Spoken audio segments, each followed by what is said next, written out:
Hello, board members. How we doing this fine Sunday afternoon? Well, I hope. As it is Puzzle Sunday, we're going to be jumping back into, after a little bit of a hiatus, back into the world of Phoenix Wright Ace Attorney Trilogy. That's right. It's time, team. It's time.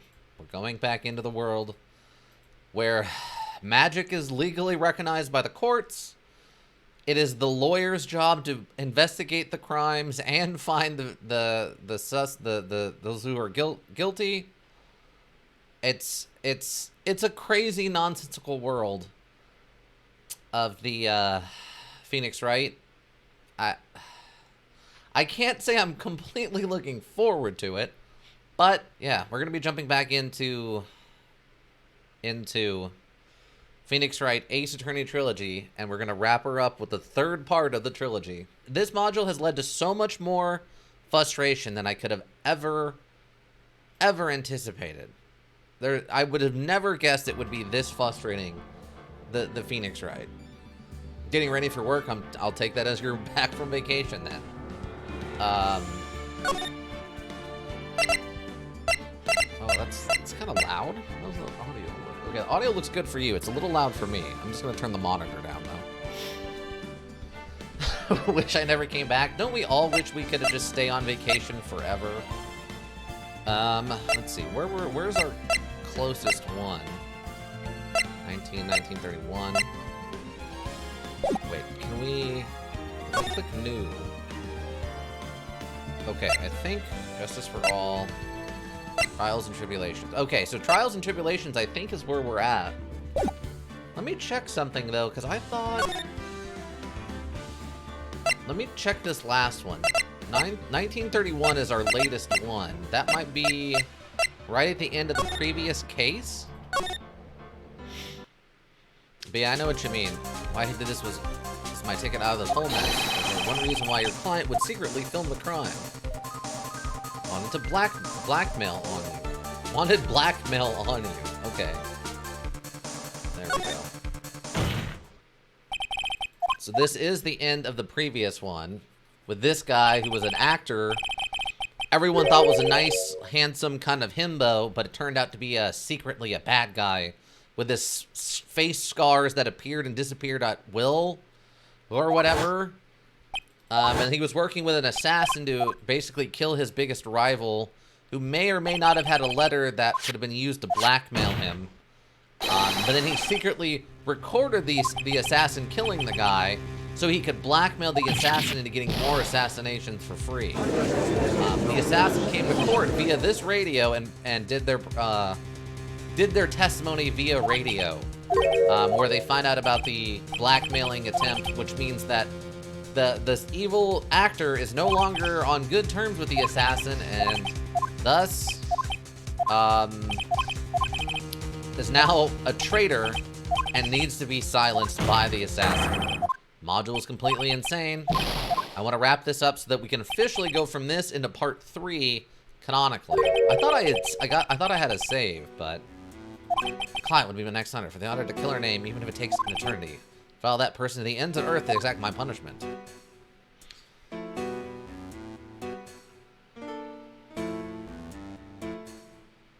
I see. That's all I wanted to know. Blah, blah, blah. So the traitor becomes the killer's next target. Right. So that actor becomes the next target. Turn this case around. Yes. Since I have a new job on my hands, and I'll return to you and your precious item. What the? Not an item. The assassin also kidnapped our best friend / potential love interest, Maya Fey. Maya? Maya Fey. I think it's Maya Fey. Oh, but Chain Make Money, what do they actually have you doing at work now? Are you still training people, or you're past that point, right? I know you were talking about you were in the office for a while because of your arm, but your arm's healed up now. So what do they actually got you doing?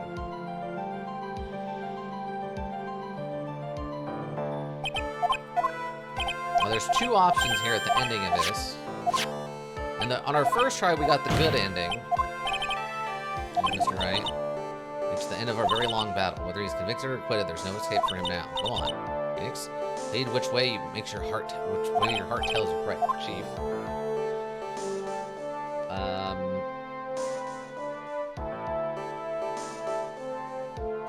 think we have to plead...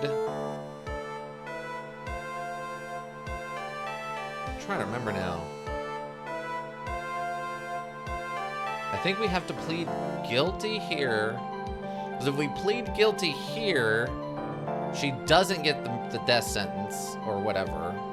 But she goes to jail for, like, her involvement with, like, messing up the body or something. I'm plead guilty. Guard. Oh.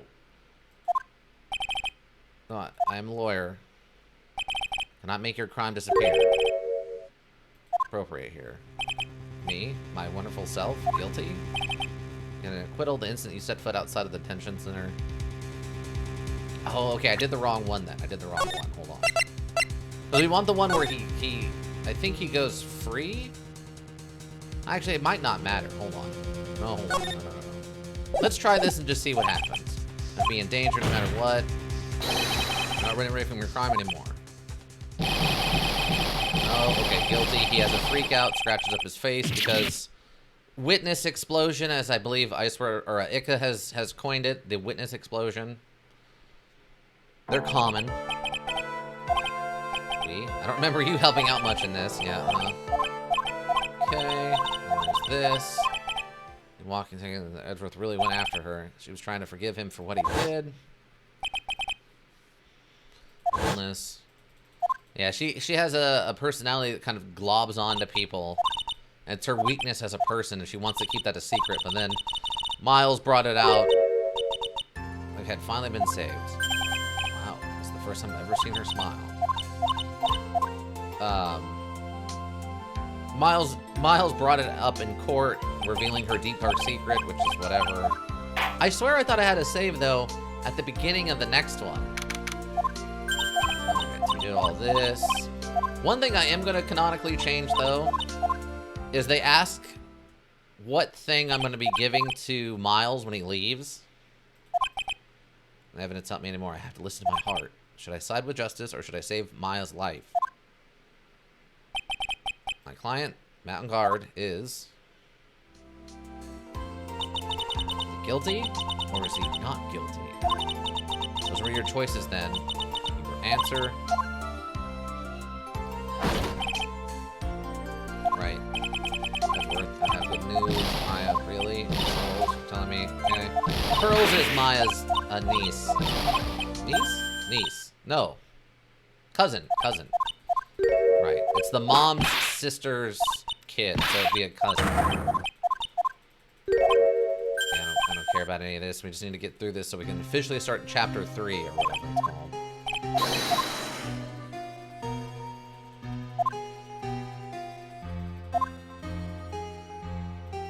We also helped Miles with his case back, I think, in the first chapter, where we got him unconvicted. We had him found innocent for attempting to kill somebody, even though that was all a trap. It was an insane trap. It turned out it was completely insane. You have to go watch it. It turns out a man had been walking around with a bullet in his arm for like 20 years, and oh my god, it was complete insanity. Come on. That was Miles Edgeworth as a kid, as Phoenix Wright was a slouch. But the only person who stood up for Phoenix Wright was Miles Edgeworth, even though, yeah.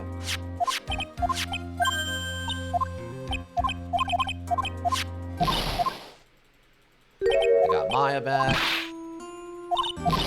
See, I thought we had an official save at the start of part 3, but apparently not. Apparently I was wrong about this.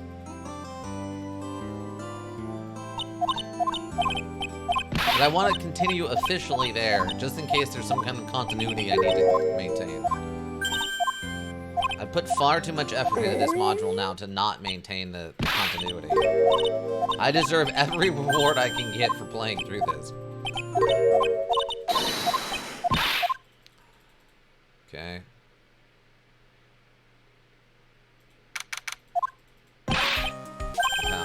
He got into a car accident when he was trying to retrieve information. I don't even remember why the ending takes place here now. She got her camera back. He helped us somewhat mildly.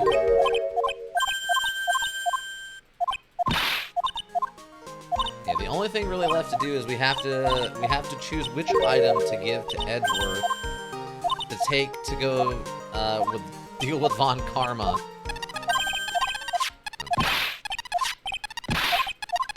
There is one thing we never really figured out exactly, though. There was a fourth item that was mentioned but never presented. I'm still not 100% sure what that was. So, thanks, Edgeworth. Really saved me out there. Oh, and then we have to present...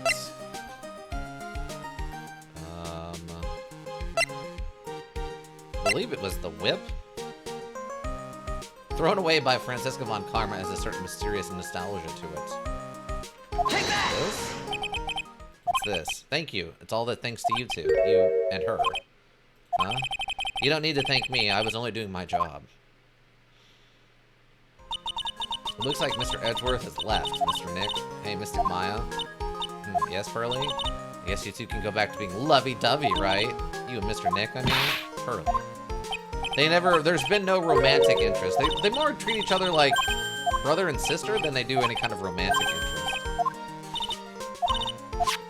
So far, I would say that Phoenix Wright seems to be probably asexual. He hasn't seemed to show much interest really in anybody.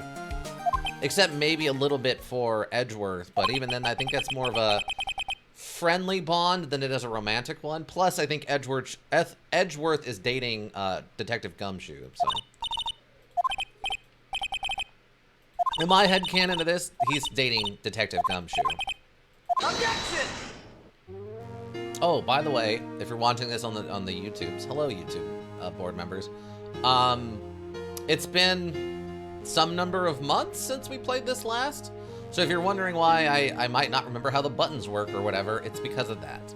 It's been some number of months. We took a little hiatus between the last time we played this and now, so. Pretty cool, huh? I feel like a pro. No, you don't want to be good at that. Yeah, we got both of the secret endings last time. Or we got the regular ending and the secret ending last time. Just to get the achievement, basically, I think was really the driving motivator behind that one. Mission with the two of you, just in case. How did you do that, by the way? You don't have money.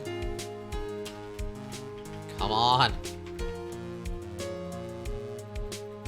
Really, the only thing that should change on this ending is going to be what Miles Edgeworth says to Von Karma at the airport. That'll be the only thing that might change, and that's the only thing worth really checking out at this point.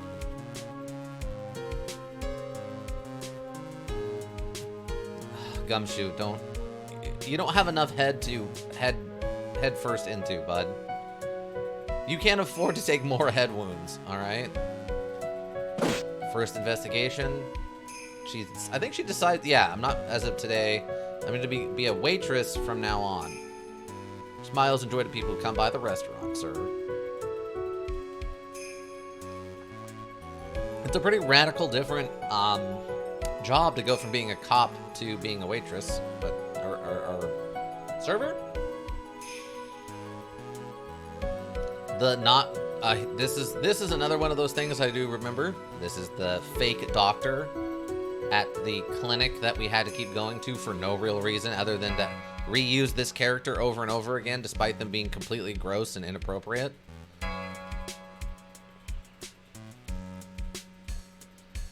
Really didn't like this character, or really everything that went on at this location, since it was terrible. Everything at that clinic was terrible. I don't remember there being anything good about that clinic. Maximilian... Maximilian something. He was the one who wanted to marry a 15-year-old, and that's legal in Japan. Well, it used to be. I guess it's not anymore.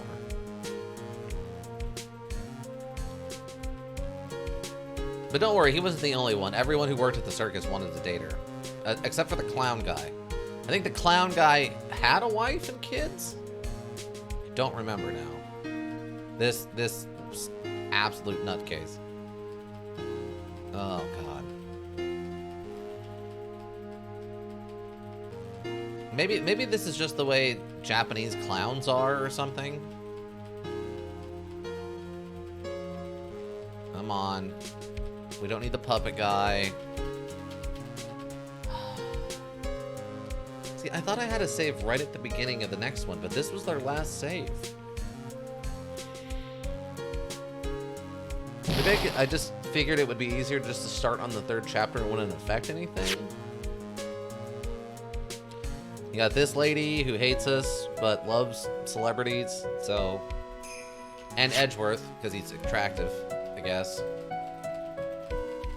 Come on. It's not like it needs to load. This was the end of the module. Why? Just... Oh my god, why? Just let it be done. Luckily, the credits are pretty short. And we're already on the special things, which means we might be towards the end. Okay. Received a letter. Miss Von Karma. She's leaving the country.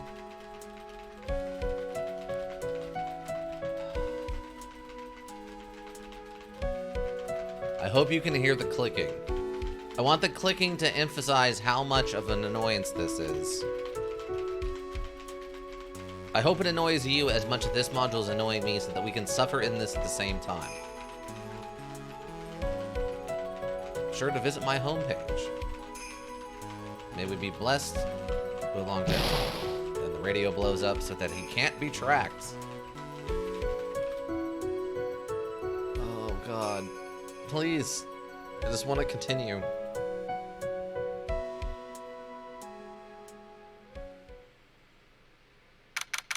Oh, okay. This might actually be the airport. International Departures Gate. Okay. This is actually going to be different this time. Alright? So I'm going to read this one. This is like the first new art we've had in a long, long time.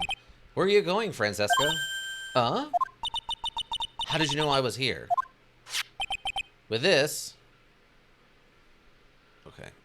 With this... That's...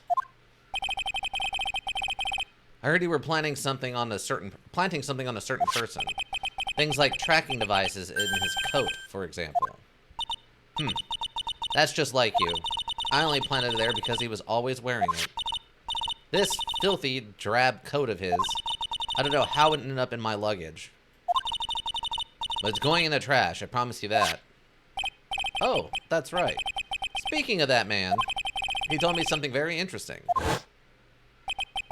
When I ran off with the things from the killer's hideout, I was sure I took 4 things in total, sir. 4 things?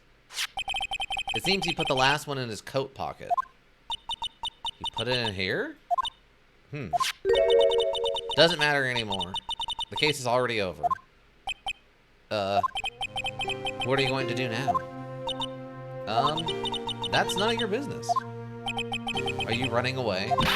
Shut up. You don't understand a thing. You can't possibly understand what it means to be Manfred von Karma's daughter. Francesca. So many expectations from everyone around me. Expectations I must fulfill. No, you don't. You're not your dad. I expected to win no matter what, and failure, such a thing is not an option for me. My father was a genius, there's no doubt about that. But he was also a murderer who's in prison right now for murder. But me, I'm no genius. I've always known that. And also, he wasn't a genius. He would just literally do illegal things to make sure he won the case, like plant evidence and bribe off witnesses. He was a bad person who did bad things. But I had to be one. I had to. May not be a genius like your father, but you are a prosecutor. You have been and always will be. No, I'm not. Not anymore.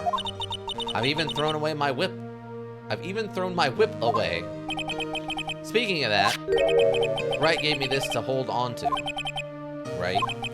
You knew something like this would happen, didn't you? I did, because this is my third time doing it.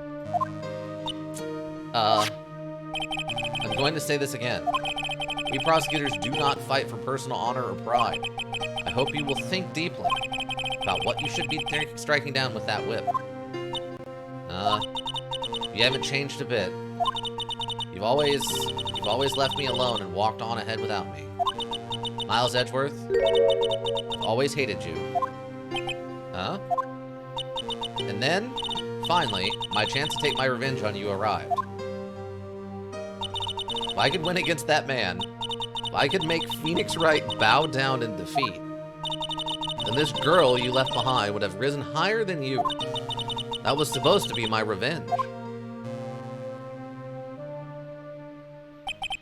I see.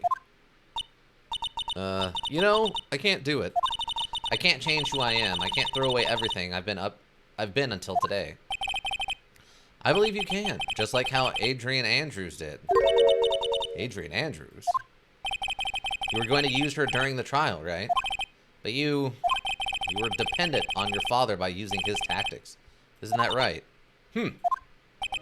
Today, you chased after me, after I had left you behind all these years ago.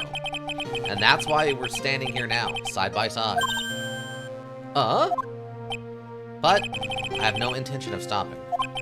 If you say you are going to quit your walk down the prosecutor's path, then this is where we part ways. Francesca von Karma. And then she finally cries, which I do remember this from last time. I am Francesca von Karma. Don't think I'm gonna walk away in your shadow forever.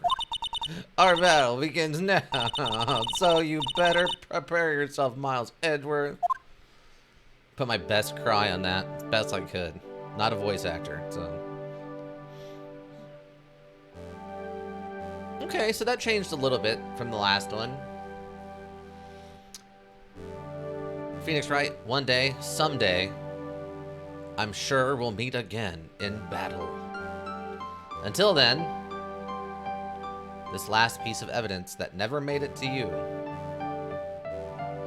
I'll take good care of this fourth piece, so I can give it to you when at last we meet again. Okay. I think last time... Oh, this had to do with the murder, but that's nothing important.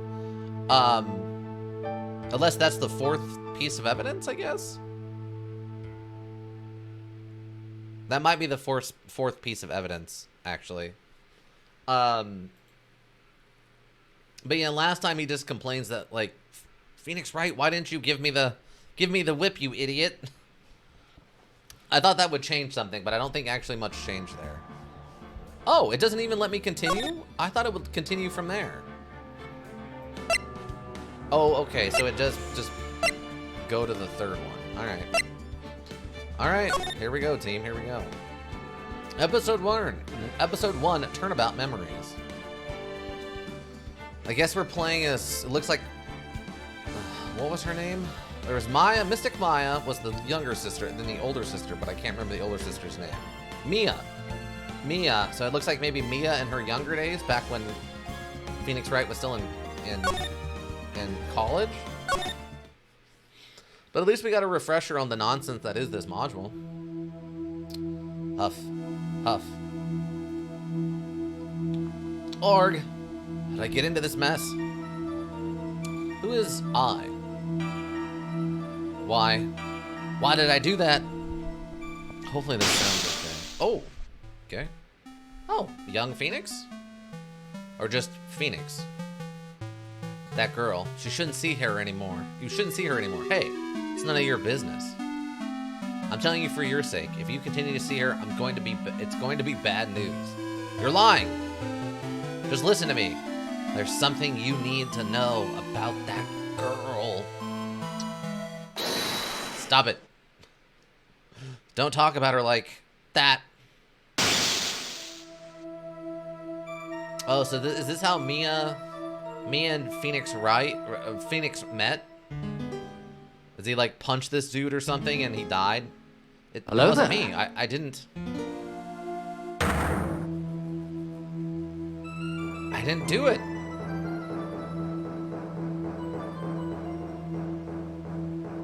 I didn't expect this to be a prequel. Oh, hello. Welcome. Welcome, Zet770. Do you know anything about the world of Phoenix Wright? April 11th, 9:40 a.m. District Court Defendant Lobby number 3. Ooh, it's finally time. I'm kind of nervous. So I don't know why the audio is not playing for those right now. Maybe? You don't remember? Uh-huh. Oh, it's this guy. Hi. Oh, Mr. Grossberg. Good morning.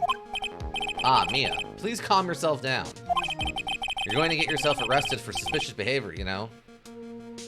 But Zet770, how are you doing? Hopefully you're having a good Sunday. I'm mildly dreading getting back into this universe. What are you talking about? I am relaxed, Mr. Grossberg. Fantastic. Garoof. Let go of my lapels. You obviously haven't gotten the temperament to be a lawyer. I'm so sorry. It's just that I'm so nervous today. Fantastic. Yeah, I don't know why I can't hear those. I'm gonna have to go through and adjust my audio. Since I had to take apart the other computer and put everything back onto one, the audio is not fully, I guess, adjusted. So we'll have to get that fixed. Not a big deal, though. But you're doing, yeah. Yeah, I kind of feeling that way today, too. Words. I heard that one. Just heard a little bit of that one. Yeah, I don't know. I was not in the mood to be at work today. I made it through, but man, it was a rough one. Oh, that's right. This is your first time in the big leagues, isn't it? Well, never you fear, my dear. I, Marvin Grossberg, am at your service. Actually, this is my second time in court. Still, you surprised me. What, with your earnest request last night? Let me handle this case, you suddenly said. And quite forcefully, too. I just found out yesterday about the case. I mean, what? They've already learned all the relevant facts? Well, about that, you see, I mean, of course I have. I think... Oh, dear. In any case, don't let our client see you're so nervous. You see the poor young man in the pink sweater over there? That's our client. What do you mean by that? Why is he... Cough, sniffle. Good morning there, everybody.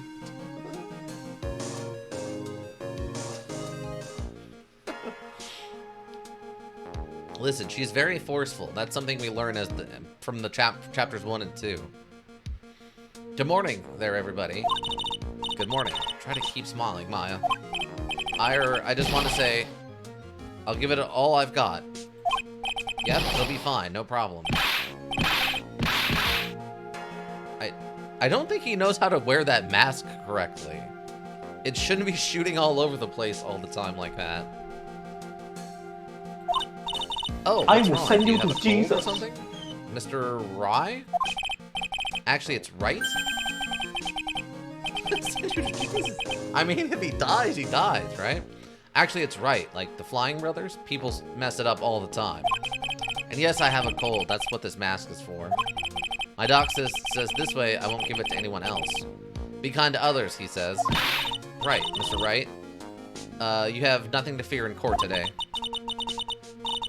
If you're truly innocent, I promise I will save you. Nerd, please let go of my shirt. Cough. That's right. He's the one on trial, not you. He's the one who should be nervous. You need to stay strong for your client, Maya.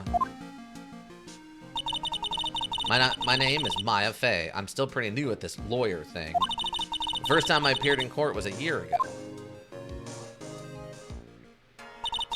So the way they're doing the tutorial on this one is it's going to be a flashback. That's interesting. That's better than the last one where our character just had amnesia at the beginning. That was pretty lame. But that trial traumatized me so badly I thought I'd never set foot in another courtroom. Okay, what? Don't come in the court. You can come to court, but don't come in the court. It's been 1 year since then, and well, here I am again. But this time I'm going to win. For my client and for myself. Yes. Don't. If you do that in court, you're just going to end up in court a second time for being arrested for indecent exposure, all right? 11 p.m. or 11 a.m. District Court number 2, I think it said. Court is now in session for the trial of Phoenix Wright. The defense is ready, Your Honor. Oh, it is Payne. Okay, I'm like, this guy looks familiar, but Payne. Yeah, that makes sense. The prosecution is ready, Your Honor. The defense today is Miss Mia Fey, was it? Yes, Your Honor. Is there a problem? I was under the impression that Marvin Grossberg was to be leading the defense. Yes, well, you see, Mr. Grossberg had a bit of an emergency. Emergency? Isn't that him standing there right next to you? Yes, well, you're just a rookie. Are you sure you can really handle this? Ah, the 90s anime dong hairstyle at the old guy. Yeah. Yeah, the hairstyles in this are completely all over the place. They don't make any amount of sense. They're just, it's peak like nonsensical anime hair all the time. Don't let him scare you, Maya. Give him your toughest look. Of course, Your Honor. I think. Then this guy, this judge, he needs to be put in a home. He needs some assistance. I don't know how he gets through the day. He can't remember things. He doesn't remember who people are. He doesn't understand why we're here half the time. He's constantly confused as people are giving testimonies and stuff. Well, Mr. Payne, your opening statement, please. Well. I can't believe a veteran like me has spent his time babysitting a new defense lawyer. I would not be surprised anime being... What? Wait, anime bring Hitler for comic effect? I don't think we've had that yet. Have we? I don't think we've had that happen yet. I think this is just too new for that though, because most of this stuff was after the 2000. Like, I want to say at this point I think it's late 2000s, and I think the Hitler jokes is kind of played out by then, at least for being in something like this that's sort of aimed at children, kind of. Don't worry, little girl. It'll be over soon. What was that all about? Was he trying to trash talk me? Now then, I'd like to proceed with a summary of events on the day in question. The incident occurred on the campus of Ivory University. The murder victim was a student named Doug. Oh my god.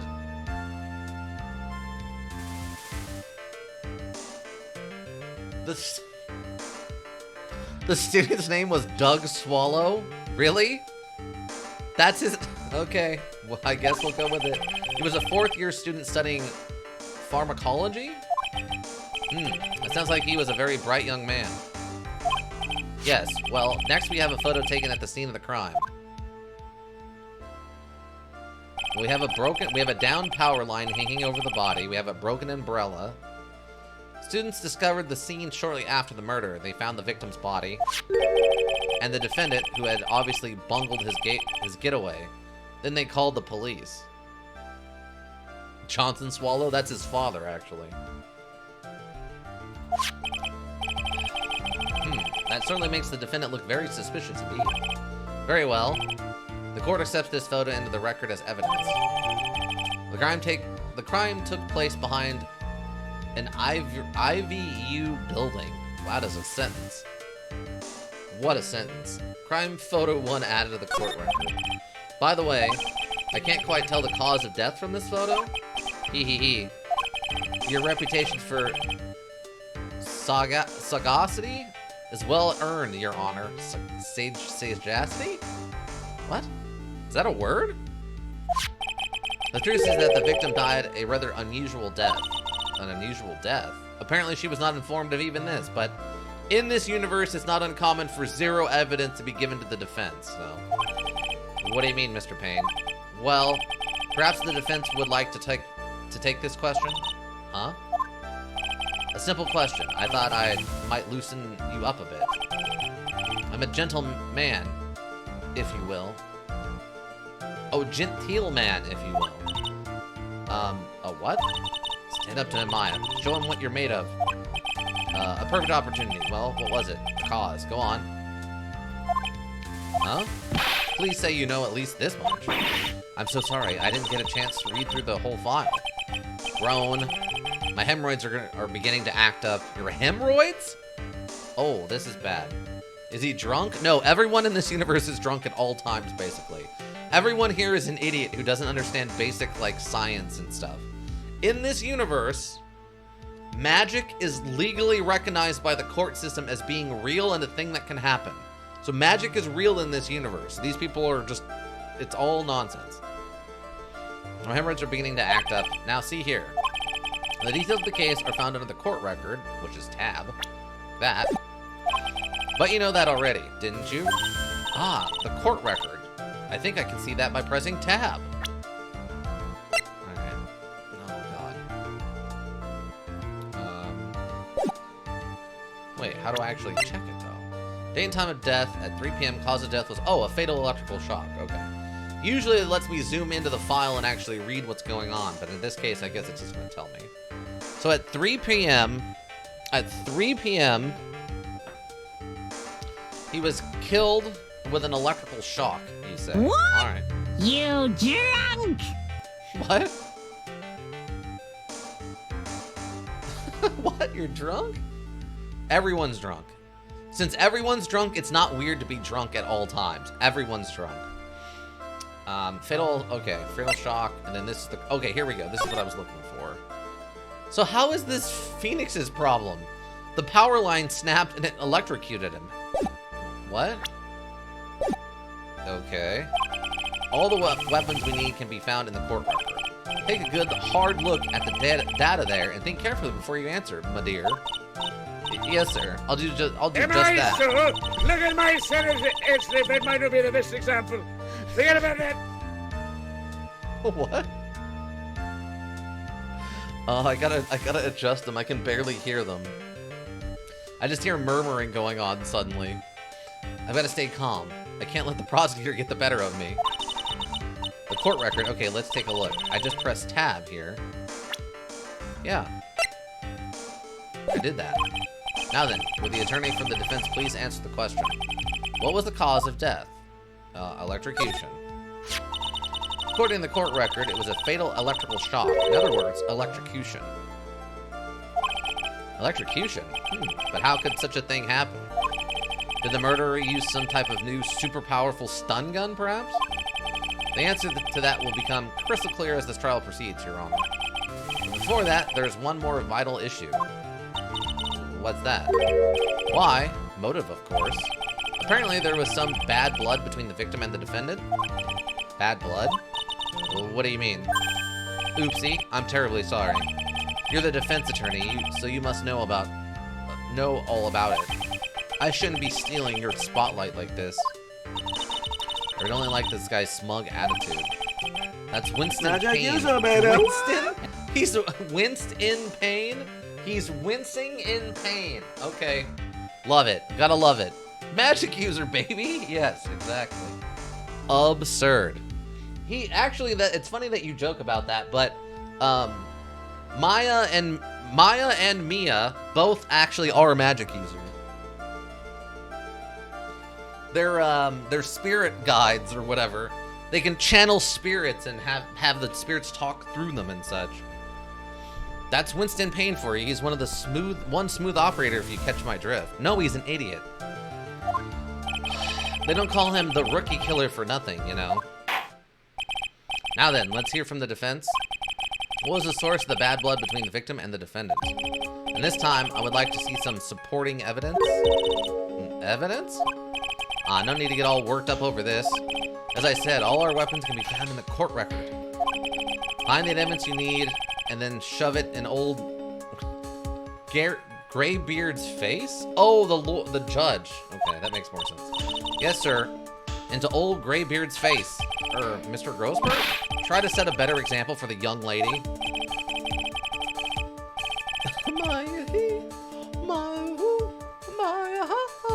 Yeah.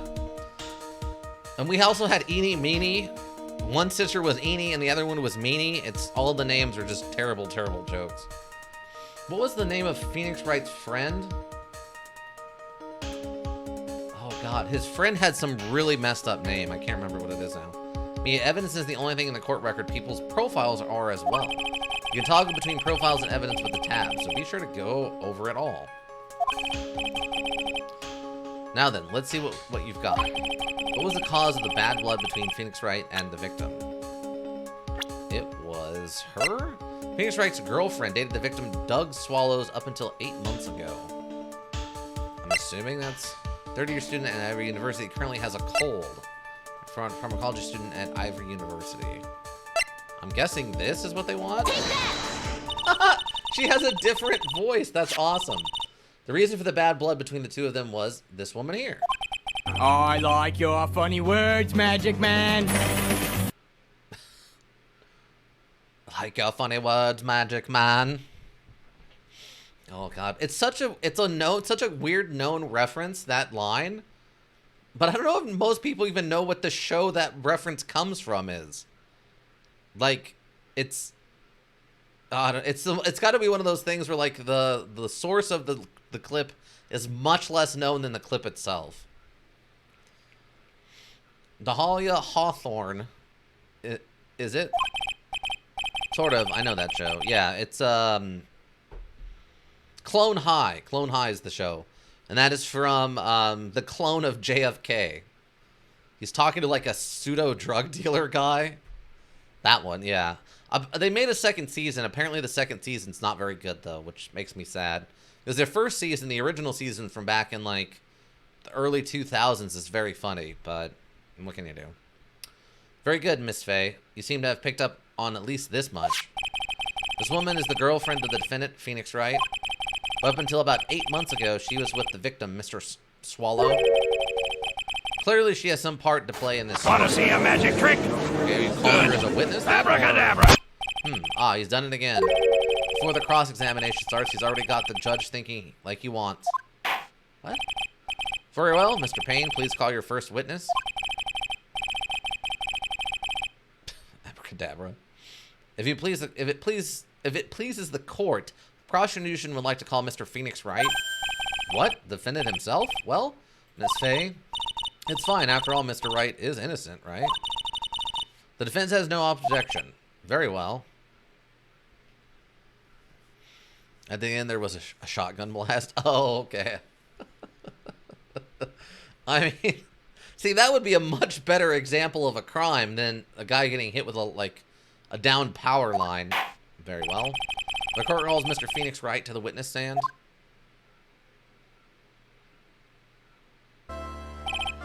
Witness, please state your name and occupation. Oh, yes, my name is Phoenix Wright.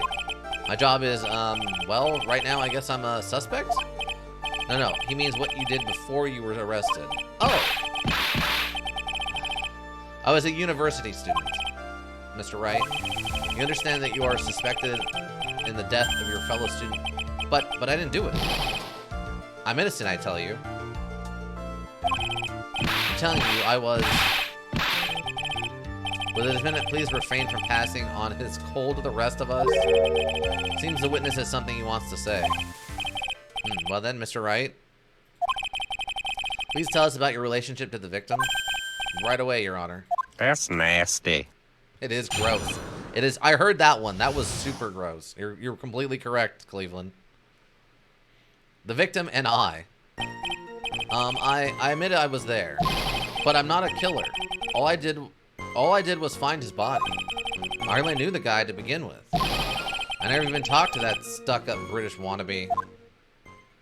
He wants to be British? I see, so you hardly knew the victim? Right, like I said, I'm not a killer. Phew, it looks like the judge understands. Being naive, you know, too naive. Huh? Hee. It seems that you've forgotten one small thing, young lady. And that would be, this witness still has to undergo something called cross-examination. Cross-examination? He's right, and it's the defense's duty to carry out the cross-examination. The purpose is to determine if the witness's testimony contains any contradictions. contradictions. If the witness is lying, their statement will conflict with the court record. These people are literally going to college for this and they don't understand the basic concepts of it.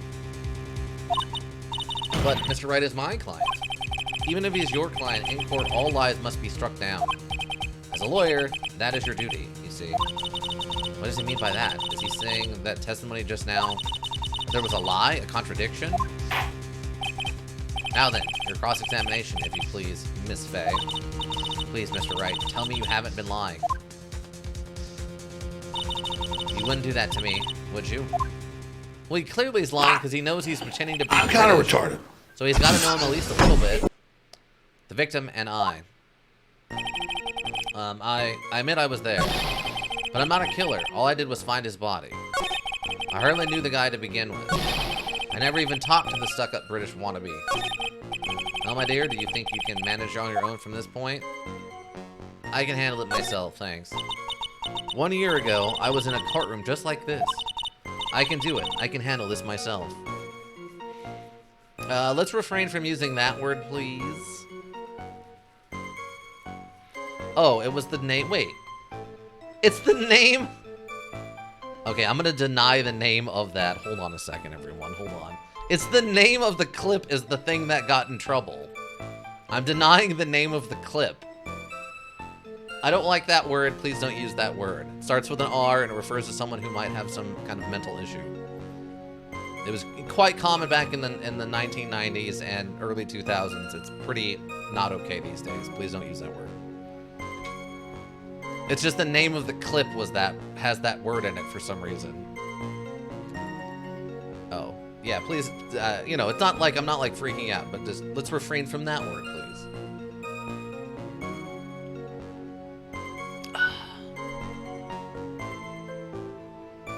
I can do it. I can handle this myself. Murph, you mustn't try to bite off more than you can chew, Maya. Where I live, people say those very common. Oh, really? Oh, well, that's fine. I mean, there's a lot of words that are used in England and other places around the world that aren't used here in the States. Like, the see you next Tuesday thing. We don't use that in the States. That's considered incredibly vulgar here. But in places like England, it's a very common phrase that people use all the time, right? So, I mean, I'm not saying that it's like a word that's, you know, other places can't use or whatever, but it just, around here, please don't use that word. Thank you. Bark, you mustn't try to bite off more than you can chew, Maya. I'll be fine. I know what I have to do. Remember, you can always press him to get more information. Oh, and one more thing. When you're going to state a contradiction, make sure you present some definitive proof. Okay, Maya, one more time, from the very beginning of his testimony. So banned words is MF and the R. Yes, yes. MF is probably just a little too harsh around here. Little too harsh, and the R word, please also, yes, refrain from that. Obviously, the other simple ones, the N word and like the F-A-G word, obviously, some of that, the mean-spirited words like that, probably we can stay down with. But like an a-hole is fine, or you know, like a penis face is fine, stuff like that's okay, but any of the stuff that's aimed at a certain group, I think we should avoid that, please. Just a vague idea, you know? I like to keep it nice and friendly around here. What about words that has the same meaning? Like idiot? Like, technically an idiot is that word from back in, like, the 1800s. That would be fine. I don't care if you called someone something like that.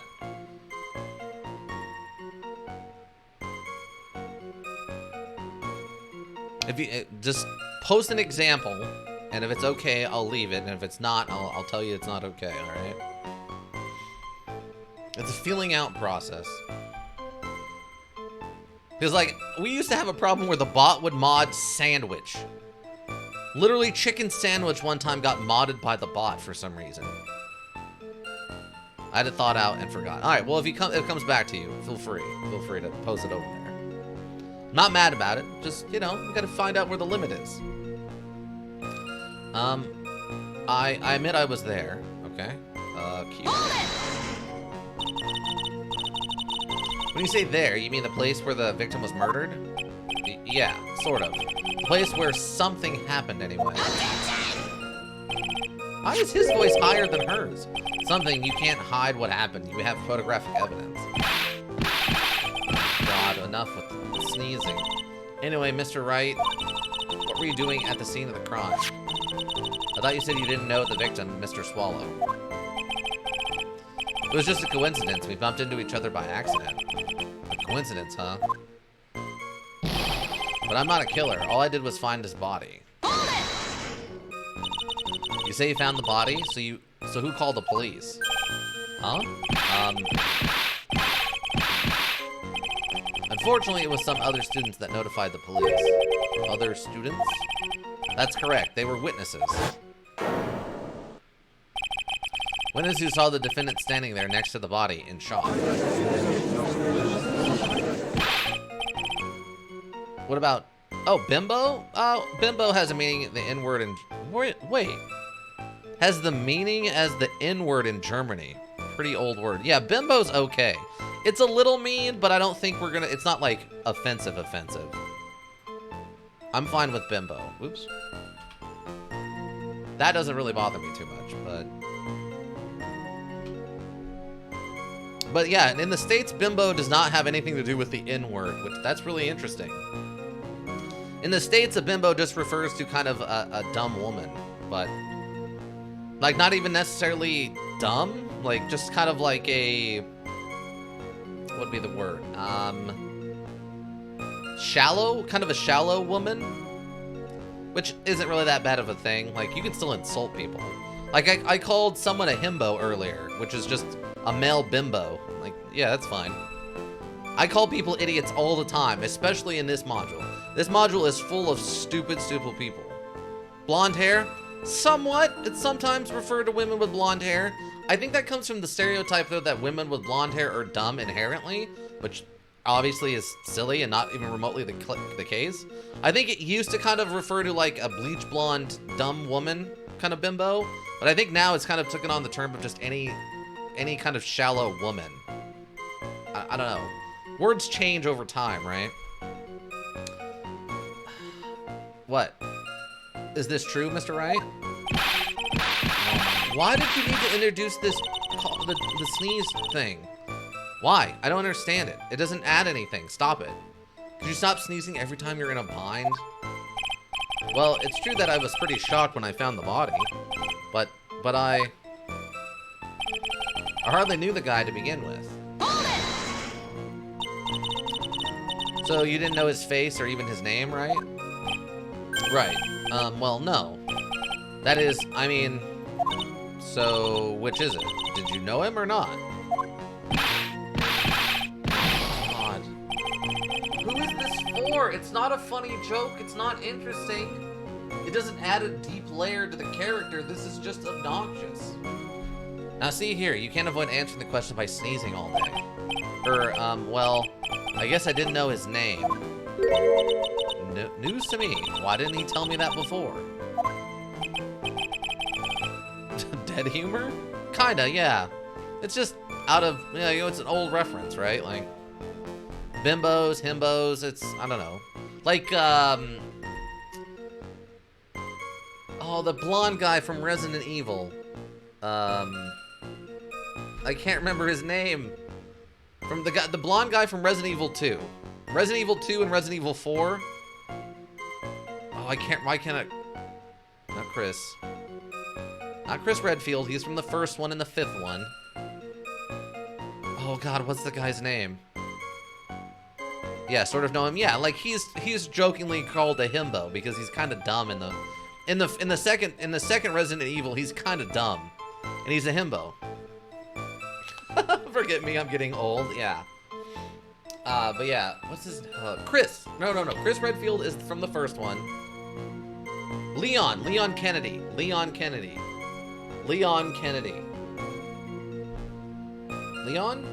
It's at least Leon for the first name. I think Kennedy is Mr. Kennedy. Yeah, so it's Leon Kennedy. Leon Kennedy, for example, in the second module is a himbo because he's kind of a dumb idiot who's very attractive, apparently. So he's a himbo. Like you could, well, no, Maya's pretty smart. You could kind of call Mia's kind of smart. Maya's kind of dumb. You could kind of call her a bimbo. Yeah, that the name? Yeah. Himbo Playboy? I don't know about a Playboy, but he's at least, like, kind of dumb. He's pretty dumb in the first one. I'm gonna call it out. He's pretty dumb. I heard he used to date Dolly. Who's this Dolly person? Ah, yes, that would be the defendant's lover, Miss Dahlia Hawthorne. Oh, I see. Ah, young love. So bittersweet. But that's all I know about him. I never even talked to him, that stuck-up British wannabe. How do you know he's a British wannabe if you've never talked to him? Torres?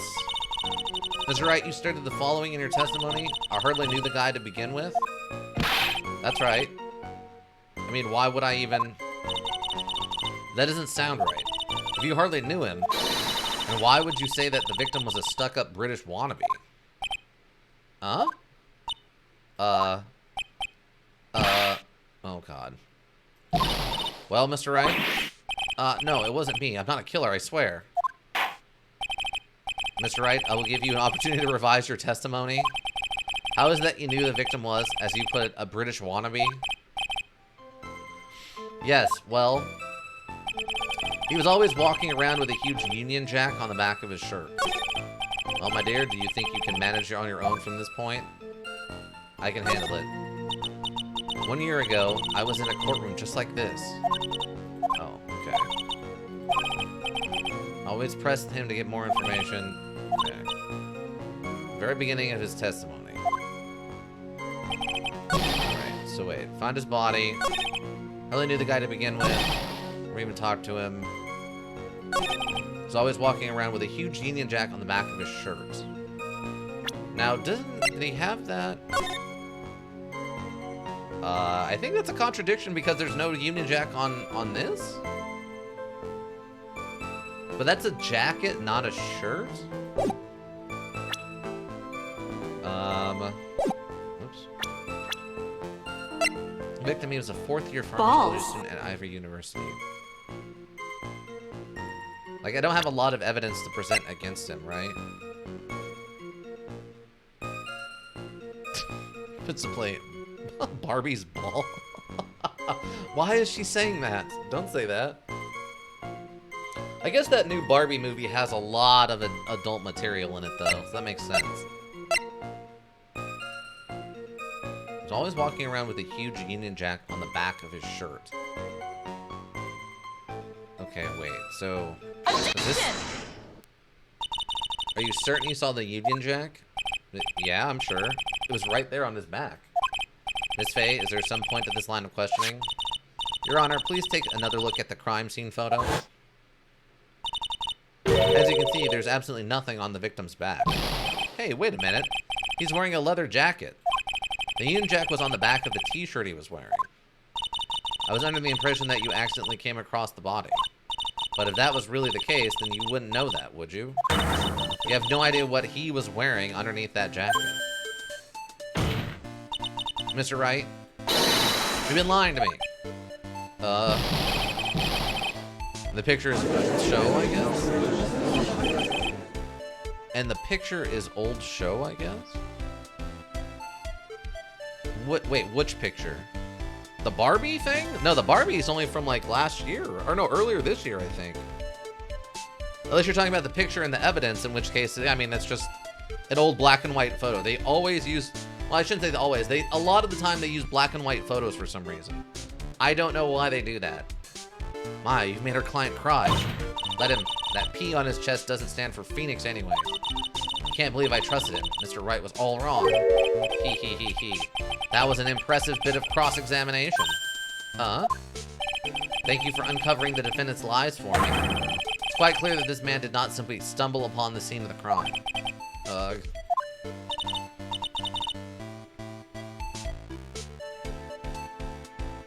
Oh, you're talking about the sound effects from an old show. Oh.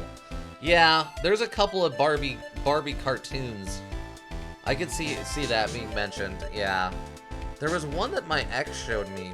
Barbie Life in the Dream House, I think is what it was called, and it was actually pretty funny. So I could see them making a couple of adult jokes about balls and stuff. Uh-oh, did I go too far? By the way, Mr. Wright, you seem to have a rather bad cold. Have you taken any medicine for it? Yeah, I took some, but was the medicine that you took an over-the-counter brand called Cold Killer X? Yeah, that's right. It kills cold good. Hey, wait a second. How did you know I'm a big fan of Cold Killer X? Hee. Would you happen to have that medicine with you right now? Well, actually, I seem to have lost it somewhere. You lost it? Does this even have anything to do with the case? Mr. Wright, shall I tell you where your cold medicine is right now? Huh? Your Honor, I'd like you to take a look at another photo from the crime scene. What? There's no time for Star Wars Cantina music. It's a very tense moment. What's this? It's in the victim's hand. It's Cold Killer X.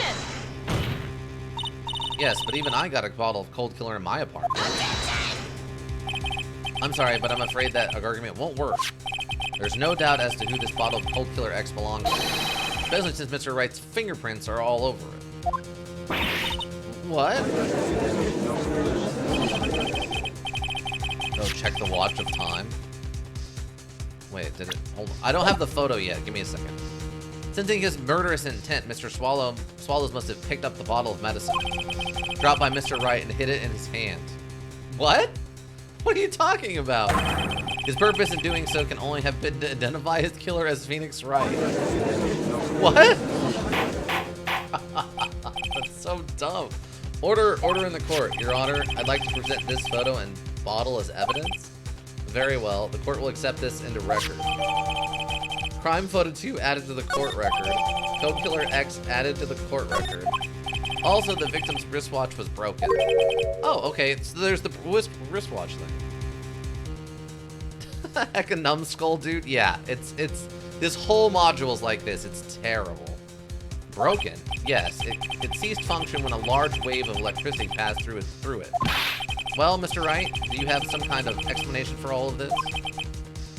Okay, I don't understand how he killed him with electricity, though. This is really bad. Oh, my buttocks, my poor hemorrhoids. What really happened? All right. How does Payne know that? Because it's just magic, man. Like, they know random stuff that doesn't make any sense. They assume all kinds of crazy random things. They ignore all the evidence until you present it in exactly the way they want you to present it. This universe doesn't make any sense. The crime system here, like the legal system, is completely out of control. It's completely absurd. What really happened? The truth is, I went because he called me. He was in the pharmacology department, so we agreed to meet at 2:45 behind that building. We talked for a bit, and then at around 3, we split up. Then later, when I went back, I found him lying there. I've been taking Cold Killer X for the last 2 or 3 days. I lost my bottle of it around lunchtime on the day of the accident. Snort magic dust and show the picture and whatnot? Yeah, exactly. Basically. Mr. Wright, that's completely different from the testimony you gave previously. I'm sorry, Your Honor. I was afraid you wouldn't believe the truth. You'll forgive me if I say I hardly find your current testimony any more credible. Miss Fay, please begin your cross-examination. Oh, please, Mr. Wright, don't tell him any more lies. What really happened? The truth is, I went because he called me. He was in the pharmacologically... Oh, wait. Okay, I can already press him on this, okay. Okay, we have to press him on every single line of dialogue and then present the evidence. Had you ever met the victim before then? No, never. But that day, he called me up and told me he wanted to talk about Dolly. And this Dolly person is... it's kind of embarrassing. She's my, sweetheart? What? What was that for, Mia? Oh, I'm so sorry. I just felt like slapping something all of a sudden. What? Dolly Hawthorne was also the lover of the murder victim, Doug Swallow. Before she met Mr. Wright, that is. So it was one of those nasty love triangles, I see. Something like that. He was in the pharmacology department, so we agreed to meet at the 245 behind that building. Was it Mr. Swallow indicated you should meet at 245? Yeah, and we were both there right on time. You said the victim was in the pharmacology department, correct? Yeah, he was studying how to manufacture and improve pharmaceuticals. Maya seems he has eyes for Phoenix. That explained the snap. It could be. She's never mentioned that, but she also died. She also died right away at the beginning of this, back in the beginning in chapter 1. So we really didn't get to know her personality or how she feels about Phoenix very well. So maybe she did have a crush on him or something before she died. I don't know. Yeah, he was studying how to improve pharmaceuticals. Everyone called him the alchemist of IVU. An alchemist? I see. I gotta admit, it was a little suspicious. He had a whole laboratory and everything. It was filled with chemicals and strange machines that run on high voltage electricity. Oh, how fascinating. He sounds like he's quite an ambitious young man. What do I do? Maybe I should ask him for some more details? Ask about timing of the meeting.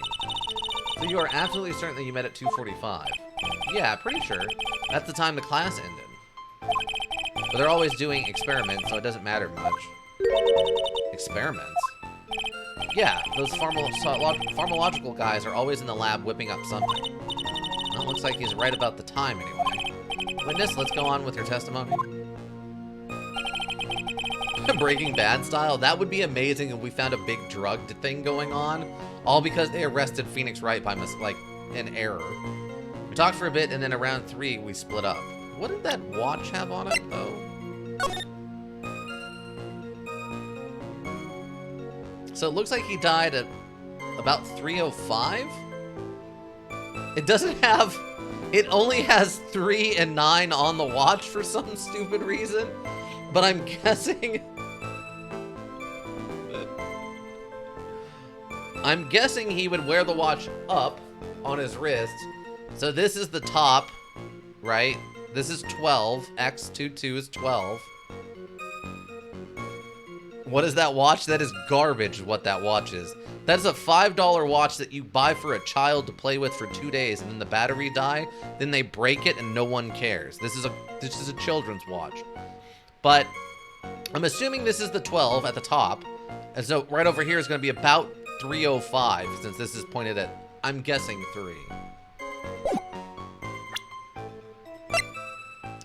Found in the clutch victim's hands, covered in Phoenix Wright's fingerprints. Back a bit, and then around 3, we split up. Alright. So what are you were talking about? You know, let's see. And maybe we should hang out again sometime.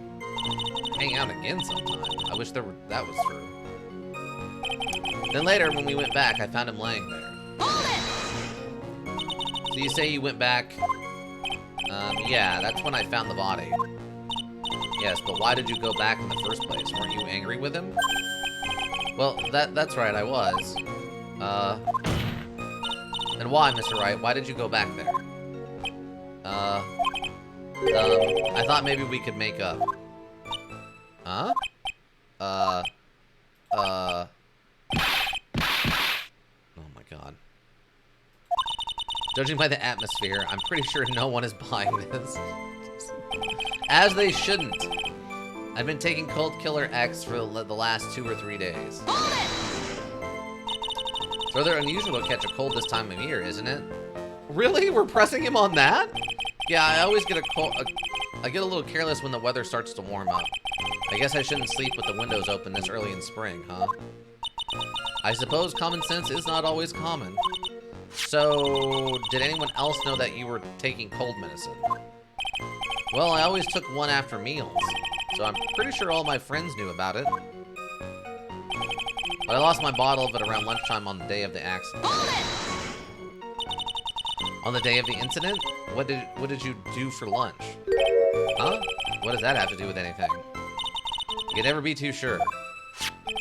I always eat with Dolly, just the 2 of us. Dolly's homemade lunches are just the greatest. Her mini omelets are magically delicious. Ouch. Why did you punch me in the jaw? Oh, I'm so sorry. I just felt like hurting someone all of a sudden. Okay, yeah, she must have a crush on him. That has never come up in either of the other two chapters from Maya. There's never been a reference to Maya having a crush or kind of any romantic interest in Phoenix, as far as I'm aware. Well, Maya, I don't know. I can't seem to find any contradictions. Boy isn't exactly what I'd call a natural-born liar, you know? But still, we can't have him continue to spout nonsense. I know. What can I do? Well, I'm certain he must still be hiding something. Information, right now. It's information we need more than anything else. The truth is, I went there because he called me. You can't contradict that. He was in the pharmacological department, so we agreed to meet at 2:45 behind the building. We talked for a bit, and then around 3, we split up. Then later, when I went back, I found him lying there. I've been taking Cold Killer X for the last 2 or 3 days. I lost my bottle of it around lunchtime on the day of the accident. Okay. I know how I would want to present this, because, I mean, I can present, like, obviously this clock shows that he died around 3:05, so after they split up. The other issue, why did he have the bottle of Cold Killer X if he had lunch with his girlfriend and not with him, right? Around lunchtime on the day of the accident. Taking Cold Killer X the last 2 or 3 days. Then later, when I went back, I found him lying there. We talked for a bit, and then around 3 p.m. we split up. I'm not sure which one I need to press right now. One extra 2 or 3 days, but I lost my bottle around lunchtime on the day of the accident. Stop! He's already dead. What was that? He's already dead. Oh man, that's awesome.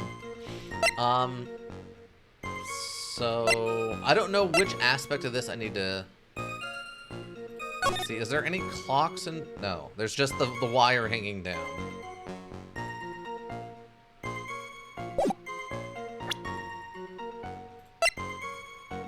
I lost my bottle of it around. Objection! The witness testimony just now is clearly contradictory, Your Honor. It could be. It has to be, right? I know it. However, your evidence doesn't show whatever contradiction you think you see. You're denied trying to think it over again. There was a few points with the judge. Bottled around lunchtime on that day of the accident. I've been taking Cold Killer X for the last 2 days. It's not something stupid like the bottle is full, is it? Okay, let's try it. Later when I went back, I found him lying there. 3, we split up.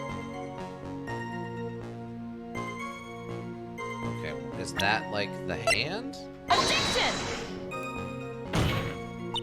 The witnesses, okay, it's not this.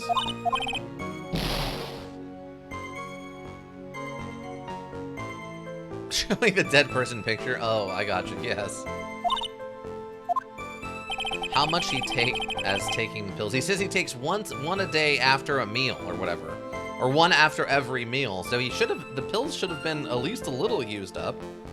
And around later when I went back, I found him lying there. I've been taking Cold Killer X for the last 2 or 3 days. Maybe it's the full bottle? That's a stretch, but... Oh, it is this. Your Honor, the statement contradicts this evidence. In what way? I'm not sure I understand. Actually, I don't quite get it either. Oh. Read before you speak. I mean, now you can't give up yet, Maya. Well, sort of last 2 or 3 days. The latter when I went back, I found him lying there. For a bit, and then around 3 o'clock, we split up.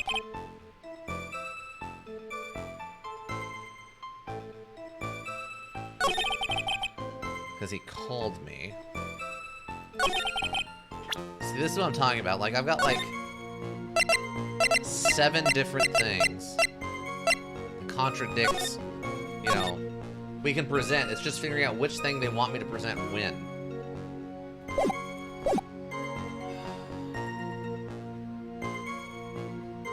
department, so we agreed to meet at 2:45 behind that building. We talked for a bit, and then around 3 o'clock we split up. Is there anything in the profiles? University. A third-year art student? Wait, he's an art student? He has talked about multiple times going to the college to become a lawyer. What do you mean he's a third-year art student? And the head of the counsel for this trial, a veteran lawyer with a little too much confidence. His girlfriend dated the victim Doug Swallows up until 8 months ago. The victim's watch stopped at a time of death. Maybe it's the watch. Later when I went back, I found him lying there. Maybe it's this? Objection! The witness's testimony just not clearly confirms, Your Honor. It could be. Okay.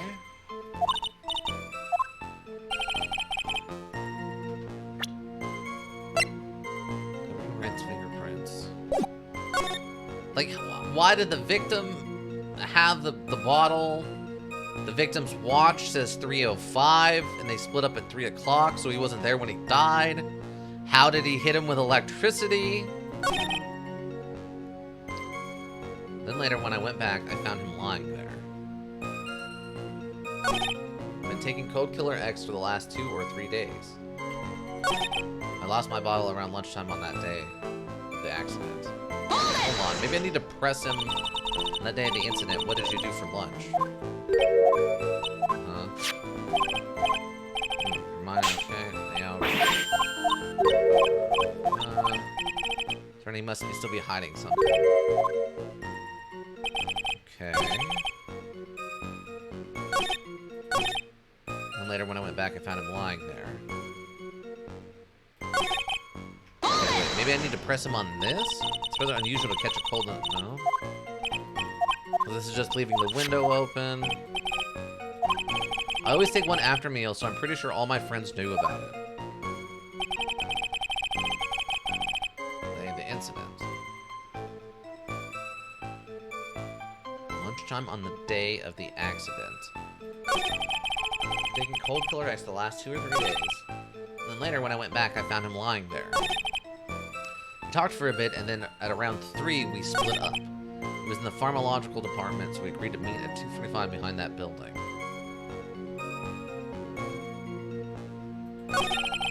Truth is, I went because he called me. Did you ever met the victim before? No, never. That day he called me up and told me he wanted to talk about Dolly. You know who Dolly is. That is one of those nasty love triangles I see. So we agreed to meet at 2:45 behind the building. Crime took place behind an Ivory U building. But that's not really evidence of anything. Unless it turns out one of these buildings isn't the pharmacological building like he's talking about.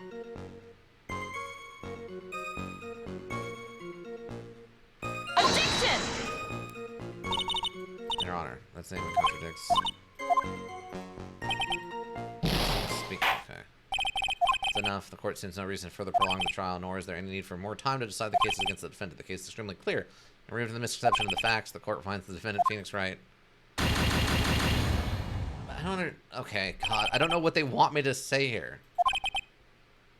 Held pending trial at a higher court within a month from today's date. That is all the court has adjourned. Like, there's no evidence to suggest that Phoenix killed him at all. Alright.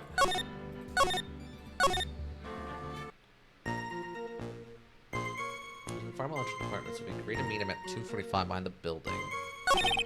Talked for a bit, and then at around 3, we split up. When I went back, I found him lying there. I've been taking Cold Killer X for a couple days, but I lost my bottle around lunchtime on the day of the accident. Maybe it's his... Objection! The witness's testimony clear contradictory. Could be. No? It's not that.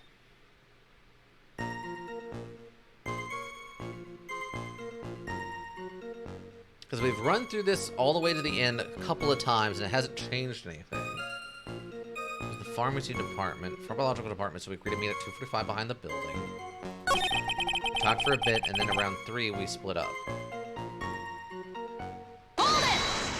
Okay. So what was it you were talking about? You know, maybe we should hang out again sometime. Hang out again sometime. I wish that was true. Oh, okay. Then I went back and okay. Oh, okay. So it's got to be we got to present her as what they were talking about. That got to be it. It's not clear. No, really? It has to be, right? I knew it. However, your evidence doesn't. What? Okay, so it's not that. And then around 3, we split up. Later, when I went back, I found him lying there. I've been taking Cold Killer X for the last 2 or 3 days. And we know the bottle isn't. And I lost the bottle around lunchtime on the day of the accident. So how did he get it? It's just... Okay, so that's not it. Maybe I need to present the bottle. The actual bottle for this? Nope.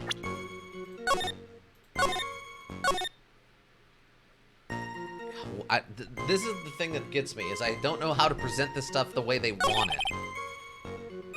Not the truth, because they called me.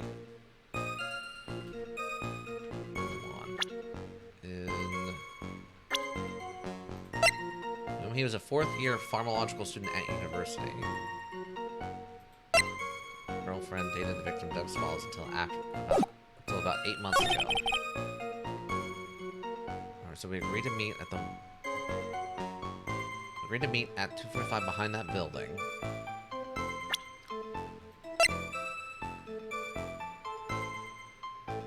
Or at 3 p.m. The death wasn't. Oh, okay, wait. Wait, maybe it's this? Time of death when he left? No. Okay. Is it then... Maybe it's this time of death? Nope. That's not that time of death either. We're gonna meet at 2:45 behind that building. Cause of death was fatal electrical shock.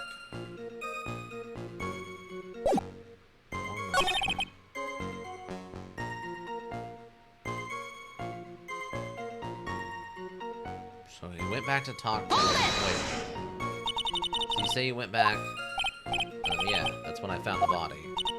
Yes, but why did you go back to the first place? Weren't you angry with him? Well, that's right, I was. And why, Mr. Wright? Why did you go back there? Maybe we can make up? Oh, maybe he went back for the medicine? He probably went back for the medicine. Taco Bell ringer, what? And then later when I went back, I found him lying there. But did you go back for the medicine? Nope. Okay.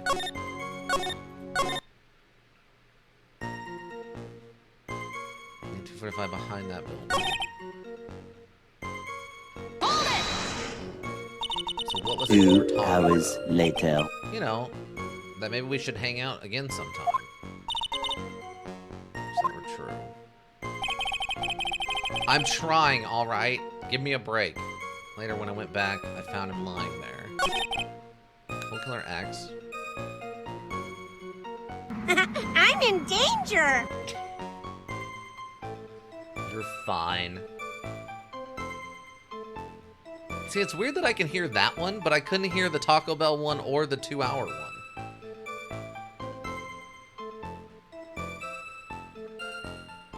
Yeah, at this point, I'm thinking I'm just gonna have to look it up because I don't know what they want from me here.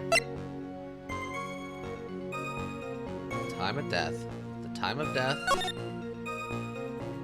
is 3:05.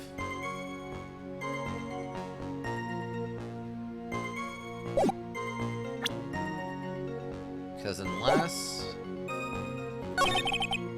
around the lunchtime.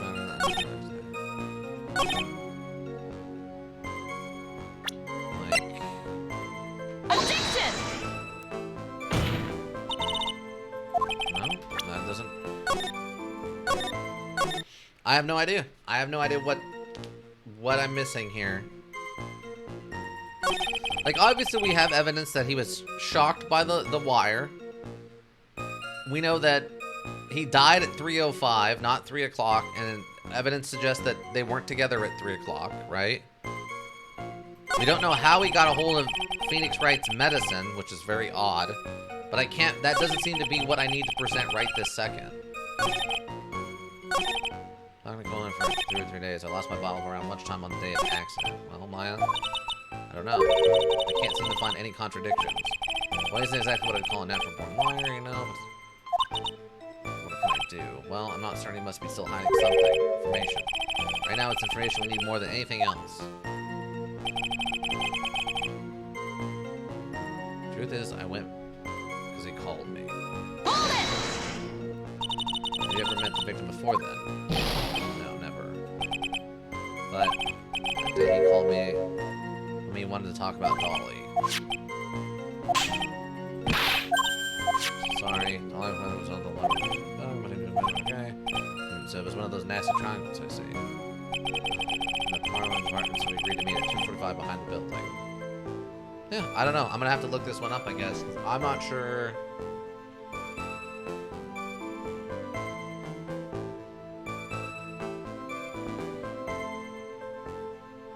Yeah, this is gonna have to be one of the weird ones. Alright, I'll have to look it up. That's what we have to do? Okay, so on the second part of this, about the pharmacologically department, apparently we have to ask a different question?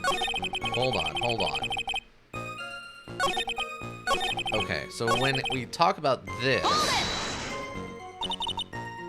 Okay, you should meet at 2:45. Yeah, and then we're both right on time. He said the victim was in the pharmacological department. Yes. The manufacturer improved pharmaceutical. Let's see, I gotta admit, it was a little suspicious. He had a whole laboratory and everything. It was filled with chemicals and strain machines. Electricity. Oh, fascinating. Maybe I should. Okay, so it wasn't about the meeting. It's about the pharmacological department? I was wondering if you could use a bit about the pharmacological department. Pharmacology department. Okay, sure, I don't know all that much about it. A little bit earlier in your testimony, you said something interesting. You said the department uses strange machines that run on high voltage electricity? That's right, and they sure look dangerous. They use non-standard voltages, so there's high voltage cables everywhere.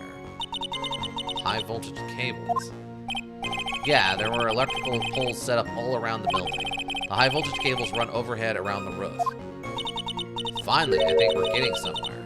Oh my god. That's what it was. It was... I needed to ask about the design of the building that had almost nothing to do with this case. Alright.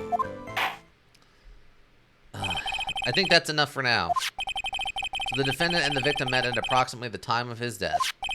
And then the defendant returned to the scene for some unknown reason. I'm not entirely convinced by his explanation about the medicine bottle either. Let me be frank here, Mr. Wright. Your testimony cannot be trusted. What do you mean?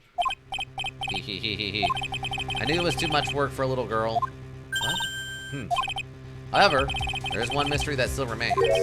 There is, Your Honor? How the murder was carried out, of course. Just how was the victim electrocuted? I don't believe the murder weapon has been produced yet, correct? Well, that is, you are correct, Your Honor. So how exactly was this Mr. Swallow I killed? used to be an adventurer like you. Then I took an arrow in the knee. Okay, I guess I could turn this up a little bit.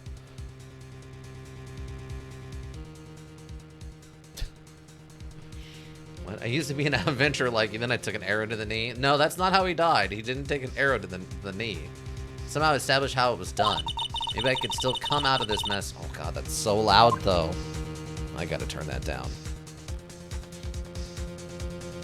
Establish a murder method. Your Honor? Yes, Miss Faye? I believe that if we were to piece together everything we've heard up until now, we should be able to solve the mystery of how Mr. Swallow died. That would be most impressive. Hee hee hee hee. Quite the brash statement coming from a rookie. And even a beginner like you must understand the basic rules of the court, yes? An attorney must be able to substantiate their arguments with evidence. Of course I know that. Actually, I had totally forgotten about that. What? Now then, Miss Faye, let me see what you've got. Show me how you believe the victim was electrocuted. Alright. In this, as for the cause of death, I'd say this picture captures it quite well. What? Well, there's nothing that even remotely resembles a murder weapon here. I'm afraid the defense is going to have to explain this in a bit more detail. Miss Faye, where exactly is in this photo is the murder weapon? Right here. Well, naturally, it's right here. That's... What is that? A severed electrical cable, I believe, Your Honor? Remember the testimony we've heard? The machines the pharmacological students use in their experiments require high voltage. And because of that, there are special high voltage cables strung up everywhere. So then the high voltage cable... Yes, the high voltage cable is the cause of death. That is the most likely explanation. That certainly sounds plausible. Well, Mr. Payne, what do you have to say about this? Well, I believe some praise is in order. Don't toy with me, old man. Now. The reason cause of death may indeed have been a high voltage cable. However, I want you to think about what that really implies. The only one who had the opportunity to use the cable as a murder weapon was the defendant. How would he have done that? That much is certainly true. Yes, and that's not all. We have proof. Irrefutable proof that will establish that Mr. Wright was the murderer. You do? Well, what is it? His fingerprints. Fingerprints? You mean the defendant's fingerprints were on something besides the medicine bottle? Let's take another look at the crime scene photo. As you can see, the victim is wearing a leather jacket. And as you may know, the leather holds fingerprints quite well. That sounds incorrect to me.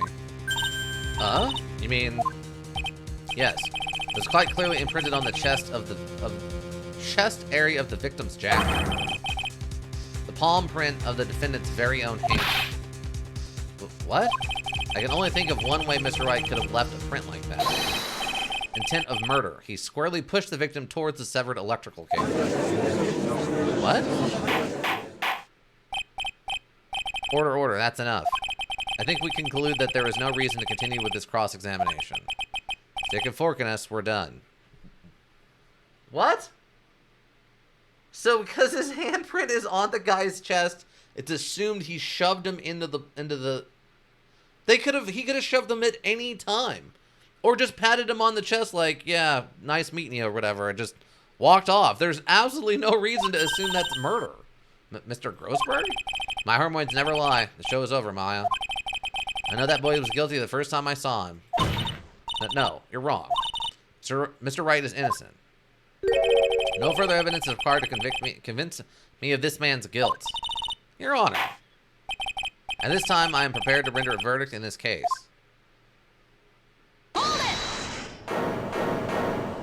What? Do you have something further to add, Miss Faye? Is this what you want, Mr. Wright? Huh? You still haven't told us the truth. The whole truth. If you don't say something now, the judge is going to hand down his verdict. But I can't. I just can't say it. If I told you what really happened, then I'd be... It's okay, Mr. Wright. I'm your attorney. You can trust me.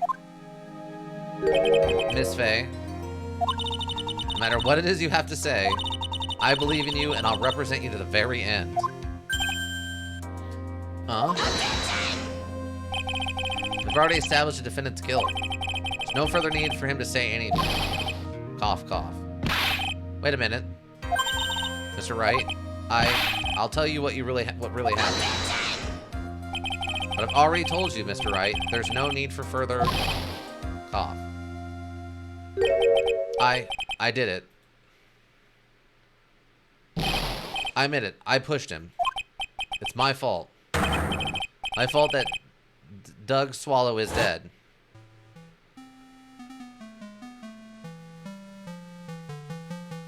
That girl. You shouldn't see her anymore. Hey, it's none of your business. I'm telling you for your sake. If you continue to see her, it's going to be bad news. You're lying.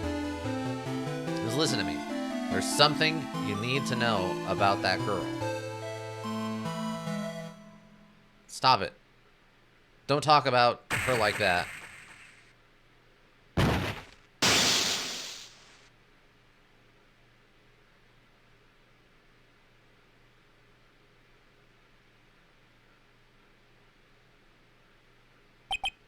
Huh? What did you just said? Was that the truth?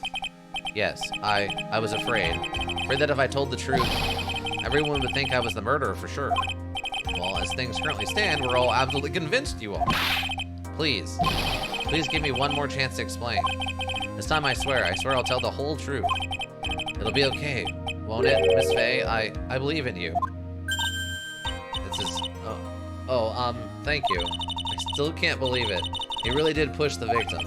Look, it's like my hemorrhoids are doing the Harlem Shake. Wow. There's a pretty old-timey reference at this point, eh? Wow. He invoked the Harlem Shake. Good for you. Good for you to know what that is and reference it. Wow. He's invoking the Harlem Shake, everyone. When I pushed the victim, that guy, he was talking bad about Dolly. I'm surprised the judge doesn't ask who Dolly is a third time. Well, as my temper gave him a shove. At that moment, I heard some kind of loud noise. A little while after I left, I started to get worried. So I went back, but he was just lying there, dead. Well, there's another problem there. Well, that explanation is really quite simple. When you pushed him, Mr. Swallow flew back and touched the electrical cable. He died from the shock, and that, as they say, is that. A simple explanation indeed. Oh, okay, so this is where the clock, or his watch is going to come in, because his watch is going to show that he didn't die till 3:05, and Phoenix left at 3, which means he didn't die until 5 minutes after Phoenix left. At the time of the incident, a light rain had been falling. But from the rain, the victim was easily electrocuted. But when I pushed him, there wasn't any electrical cables nearby. If there had been something like that, even I would have noticed it. That's true. Even a doofus like him couldn't have missed that. Miss Faye, let me warn you right now that if you cross-examine and doesn't yield any new facts, I intend to deliver my verdict without further delay. Are you clear on that? Yes, Your Honor. Don't give up, Maya. If he is innocent, there must be some kind of evidence somewhere that will prove it. When I pushed the victim. That guy, he was talking bad about Dolly. Hold on. So what kind of things did Mr. Swallow say to you? He said all sorts of terrible things about Dolly. He said she was a bad girl. Okay. Is that all? Yep. Well, Miss Faye, you heard him yourself. Oh boy, you're not doing yourself any favors here, Mr. Wright. Please don't make this harder for me than it already is. Anyway, after he said that, I lost my temper and I gave him a shove. You're gonna tell me about what happened in a little bit more detail. That guy, he just said what he wanted to say to me. So when he shoves him here, he falls on his back. But in the photo of the death, he's on his stomach. And then he put on the jacket he was holding and started to leave. That's when I lost my temper and flew into a furious frenzy. See? He's on his back, but in the crime scene photo, he's on his stomach. I just gave him a light, gentle shove to the chest. And when you did that, there was no severed cable anywhere to be seen? Right, there was nothing like that at all. But is it possible that you merely overlooked it? Well, I guess it's possible. What are you doing? Don't let that guy steamroll over you like a cheap asphalt. I mean, what's important here is the moment the push occurred. Let's continue on with the testimony, witness. At the moment, I heard some kind of loud noise. Oh, I forgot I gotta... Moment, I heard some kind of loud noise. A loud noise? And what would you say that noise was, Mr. Wright? I'm not sure, but it was really loud. It was like, snap. You know, come to think of it, I wonder what that was. Hee. Clearly, Your Honor, it was the sound of the victim being electrocuted. Objection! You're not qualified to decide that. What should I do? I'm treading on some dangerous ground here. Ask for more details. Mr. Wright, that loud noise you heard may be extremely important. Try to remember what it was. How do I put it? It's like a sharp crack? Ah, could it have been... Yes, could it have been? Hurry up and tell us. When I pushed him, he dropped the umbrella he was holding.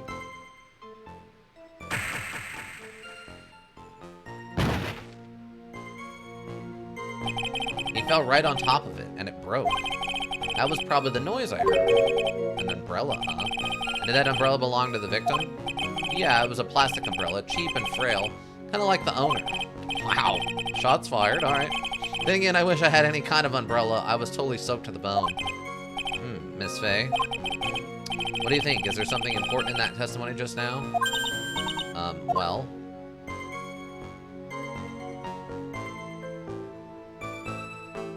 Yes, because it proved that he wasn't wet when he shoved him? Yes? This is it, Maya. The new information you've been waiting for. Of course it's important. No, this cheap umbrella is more than important. It's vital. I want to officially have it entered into the testimony. Ah, how perfectly fitting. Flimsy information for a flimsy lawyer. The court agrees to the defense's request. Witness, please add the bit about the cheap umbrella to your testimony. After I shoved him, he fell down on top of his cheap umbrella. So Mr. Swallow fell on top of his umbrella. Are you certain of this? Yeah, it was right there under him. Actually, if it hadn't been under him, I was planning on borrowing it for myself. The umbrella, you mean? Well, yeah, you see, I was wearing this sweater here. Dolly stayed up late for nights at a time knitting it for me. I didn't want the rain to dampen the handmade symbol of her love. My stomach is not to be used as your personal soccer ball, Maya. I guess she has a crush on him. Aw, I'm so sorry. Continuing on with your testimony, witness. A little while after I left, I started to get worried. So I went back. Oh, oops. A little while after I left, I started to get worried. After you shoved the victim, did you leave the scene right away? Yes, I did. I admit it. I was furious. You left without even checking Mr. Swallow's condition? Well, yeah. But like I said, I got worried about him later. So I went back, but he was just lying there, dead. At the time, did you see anyone else at the scene of the crime?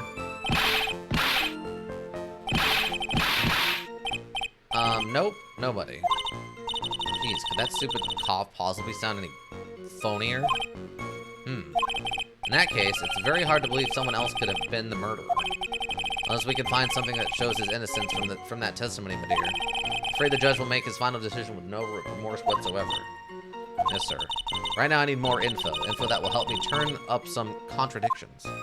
The guy, he was talking about Dolly. Lost my temper and gave him a shove. Wait. Oh, it just added. After I shoved him, he fell down on top of his cheap umbrella. Oh, okay, so is the contradiction then, it's gotta be this photo where the umbrella is over here, not underneath him? Again, the whole, like, he's on his stomach now instead of on his butt from the shove, right? Maybe that's it? I'm gonna save before we do it, because why not, but... Alright. What was umbrella? After a little while after I left, I started to get worried. Okay, so it's after I shoved him and fell down on top of his cheap umbrella. So, no, I don't need to review it. I need to present it. Objection! Why didn't you testify about the umbrella from the very beginning? Come on, if I had mentioned that, I would have been able to counter the prosecution's argument earlier. What do you mean by that? Take another look at the crime scene photos. Look, it's over there, not underneath his butt. According to Mr. Wright, the victim fell on top of his umbrella. However, if you look closely, the umbrella is nowhere near the victim. Actually, it's by the electrical pole. You're absolutely right. The conclusion here is obvious. After the defendant left, the victim moved from where he fell. In other words, after he was pushed by the defendant, Mr. Swallow was still alive. No! Order, order, order. The victim, he moved? Mr. Payne, the umbrella in this photo, where is it now? Well, it was collected by the police at the crime scene. I want to present it as evidence immediately. Umbrella added to the court record. Owned by the victim, found broken near an electrical pole at the crime scene. I ordered food to your job. Order. I want a French dip sandwich and a large side of fries and a Diet Cola, please. But the umbrella could have simply been blown there by the wind. Objection! According to the testimony, the victim fell on top of the umbrella. There's simply no way it could have been blown there by the wind. But I know this matter of umbrella seems relatively trivial, but as long as the smallest doubt remains, I cannot render final judgment. No! I must say, I still find it hard to believe that a huge hole has been blown in the prosecution's case by the defendant's testimony. Payne's testimony added to the court record. The victim fell on top of his umbrella. There was a loud sound when this happened. What? Well done, Maya. Mr. Payne, what are you chuckling about? Pardon me, Your Honor. It seems I was expecting too much of a free ride. It was foolish to think I could establish guilt through cross-examination alone. I'm afraid I don't follow what you're saying. Let me guess. You have another witness? Exactly. And this witness's testimony will be incontrovertible. Wait, incontroversial. Incontrovertible? No. I have to look. I would have to see the word again. Never mind. Well, who is this witness? Ms. Dalla Hawthorne. Dalla Hawthorne? You don't mean Dolly? I do, Your Honor. The defendant's very own lover is a witness to the whole thing. That's right. She was at the scene of the crime when the murder took place. What? I'm sorry to break the bad news to you, my dear.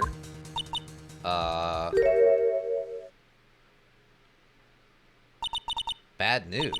You couldn't be more wrong. Actually, I've been waiting for this. You can't be serious. Yeah, what do you mean by that? I think this is a good point for us to stop at. Court will enter a 20-minute recess. Afterwards, we will listen to the testimony of Miss Dahlia Hawthorne.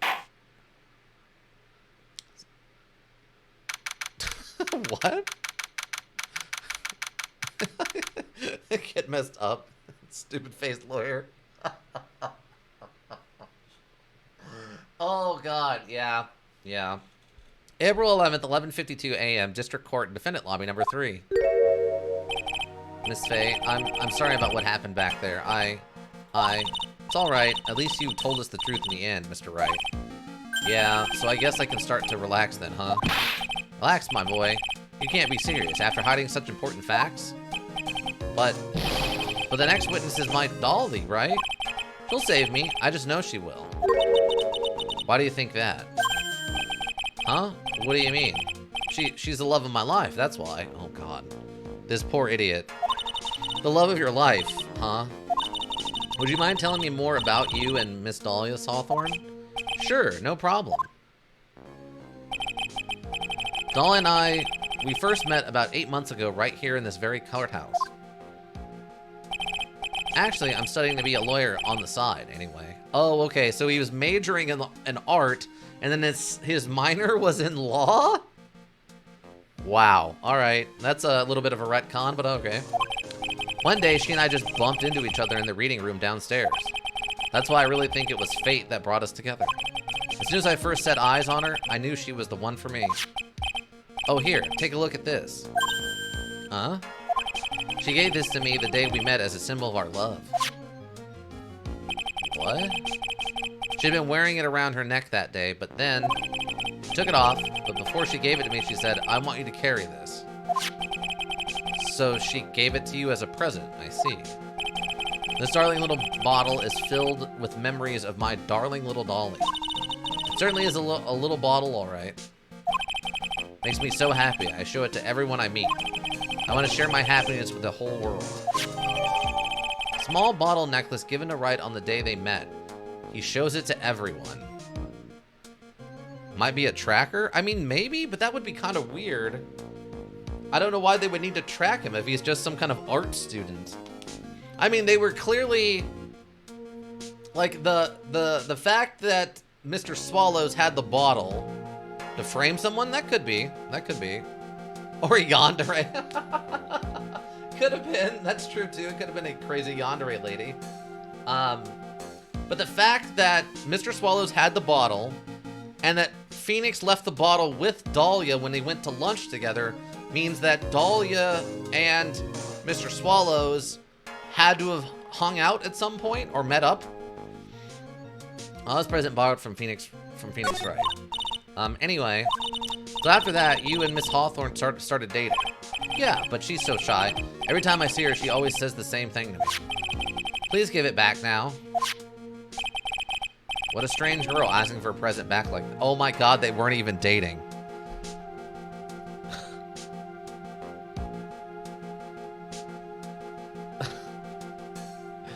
They weren't. He was in love with her, and she just politely asked him to hold on to this for her. And she's too shy to get it back from him. By the way, Mr. Wright, the day you first met Dahlia Hawthorne, 8 months ago, it wouldn't happen to have been on August 27th, would it? Huh? Yeah. Huh? Yeah, it was. But how did you... This happened on August 27th, right here in this courthouse. What's this? A newspaper clipping? Let's see. Murder in the courthouse. Murder? That was perfect timing. What are you reading there? Let me see that. Huh? Oh, I see. Maya, I think I understand what you're trying to say. And I think I understand why you suddenly took such a keen interest in this case. You believe there is some connection between these two cases? Am I correct? Newspaper clipping added to the court record. A newspaper clipping, an article from 8/28, almost 8 months ago. What? I hope you don't mind, Mr. Grossberg. I need to finish this myself. Ah, yes, but I'm afraid you will have to do it. I'm afraid what you have will not be enough, my dear. I'll go and have a look in the downstairs reading room, see what else I can find. Thank you. I know do whatever I can to be of help to you, Maya. Well, it looks like recess is about over. We better all get moving. Aw, man, I didn't even get to finish my turn on the playing kickball. Oh, God, I guess so. Hold on, what is this article about? Murder in the courthouse. Very little information is being disclosed at this time since the victim of yesterday's incident in the district courthouse cafeteria is said to have been a lawyer. However, police are questioning the 19-year-old female college student who was sitting with the victim. Oh. Okay. Police are questioning the 19-year-old female college student who was sitting with the victim. Oh. So did she kill the lawyer to steal the necklace and then asked Phoenix to hold on to the necklace for her, thinking she would get it she would get it back from him, but he was so dumbstruck with love that he just held on to this stolen jewelry for her? Wow. That is insane. So it's gonna turn out she's a thief or something. The victim fell on top of him. Okay, that's amazing. That's amazing. I guess so. That recess sure seemed longer than 20 minutes, though. Did it? Did it, though? To be continued. That was bonkers. That was absolutely bonkers. Yeah, we can save our progress. That was absolutely bonkers. April 11th, 12:13 p.m. District Court, Courtroom number 2. Mumble, mumble, mumble, mumble, mumble, mumble. Court will now Bonkers. reconvene. What? It is bonkers, yes. That is correct, actually. Bravest Warriors. Is that the... That was the, like, the YouTube show, right? It took place in space, I think? Court will now reconvene. Mr. Payne, please call your witness.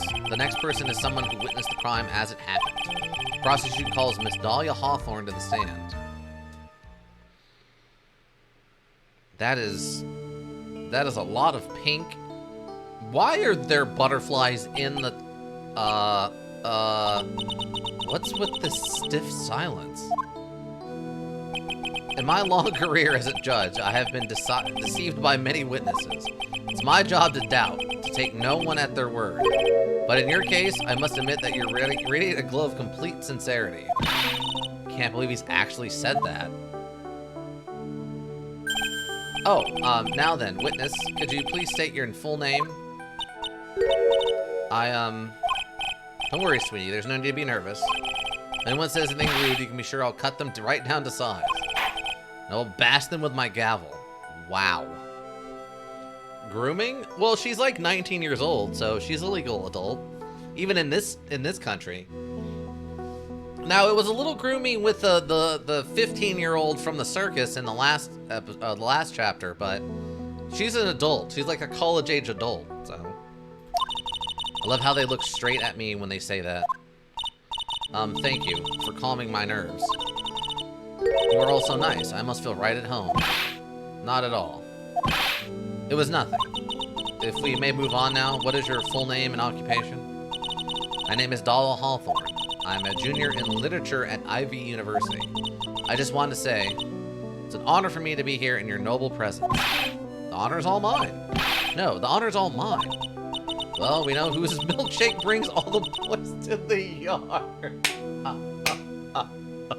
Why? Why is that the thing that you're saying right now? Why? Why? Why the weird cultural reference? Forget me, that is old. Yeah. I just... Wow. Wow, wow, wow. You're just dating yourself with a reference like that. Sir? Is there something I can help you with? Just go on and say whatever is on your mind. I'm sure that there must be some kind of mistake. Feeney wouldn't kill anyone. I just know it. Feeney. Okay. Yes, yes. I can see why you'd say that. It's going to be a tough witness, all right. Lusting with that girl? Who, though? Why, though? I mean, she's just supposed to be attractive, so all the men just go crazy for her, right? It's a common thing in this that the judge just kind of falls for any mildly attractive younger woman. I mean, the judge in this is notoriously stupid. Like, just completely checked out old man who doesn't make any sense. He'll routinely ask dumb questions that don't make any sense and say completely insane, inappropriate things. I mean, you would have to go back and watch the rest of this series to understand how insane this old man is. It only took her 12 seconds to wrap them all around her little finger. Now then, please proceed with your testimony. Let's hear about what you witnessed on the day of the incident, if you please. Normally I would say the judges are, but can't say so. Yeah, no, he's a complete idiot. He's just a moron, just a complete moron. They joke about how dumb he is and stuff a little bit. Like, it's pretty bad. There's no way that this person should be in charge of deciding, like, people's fate in any way, shape, or form. What I witnessed. I'd been planning to go back to Feeney's place after class was over. Feeney and Dougie, they were talking behind the building. Then suddenly, Dougie got all wobbly and just collapsed. That's when Feeney noticed that I was there. I went to go and find some other students and they called the authorities. What? I don't know what to say. According to you, Miss Hawthorne, the defendant didn't do anything wrong?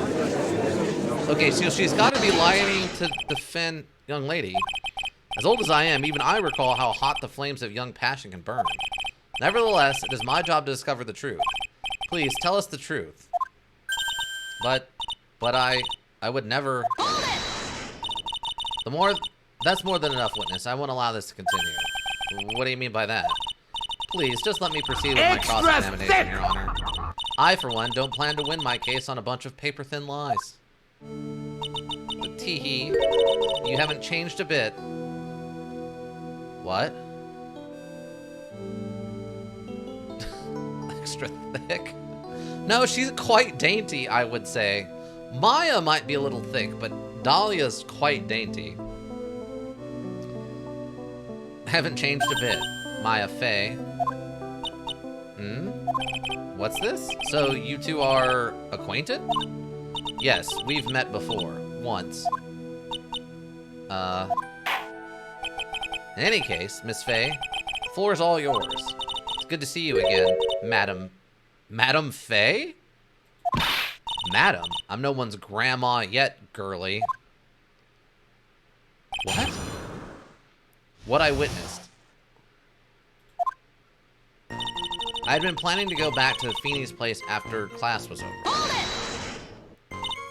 Now, unless I'm mistaken, Mr. Wright is in the art department? If that's the case, then what were you doing by the pharmacology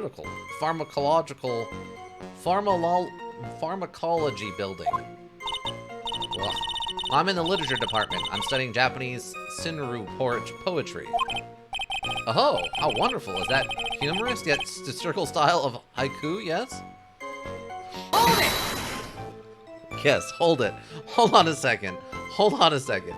Oh, how wonderful. It's that humorous yet satirical style of haiku, yes? Nothing left to do. When a man reaches this age, sleep is his best friend. That's supposed to be poetry? Sounds more like a midlife crisis. For me to get to the art department, I have to walk through the back area. Ah, yes, I see. That makes sense. When I went to enter the courthouse, I always walked through the front It's a bold door. strategy, Cotton. Let's see if it pays off for him. How else would you enter? Teleportation?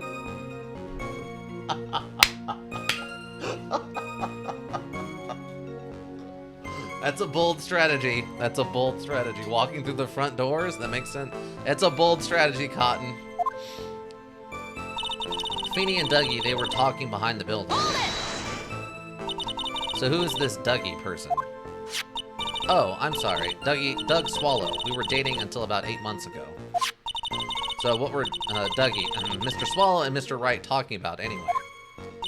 How can you be so mean? I would never eavesdrop. I wasn't raised to be so rude and unrefined. That's right, Miss Fey. Don't drag the witness down to your level. Why am I being demonized here? Please, go on. What did you see next? Then suddenly, Dougie got all wobbly and just collapsed. Are you saying that the victim just collapsed on his own? Yes? In other words, the defendant never touched the victim. Is that right? I was watching the whole time. Hold Feeney up. never did a thing Wait to a Dougie. minute. Something ain't right. Hold up, wait a minute. If I press her for no good reason, I just know the judge will get angry with me. So what should I do about her testimony just now? Can I show a contradiction?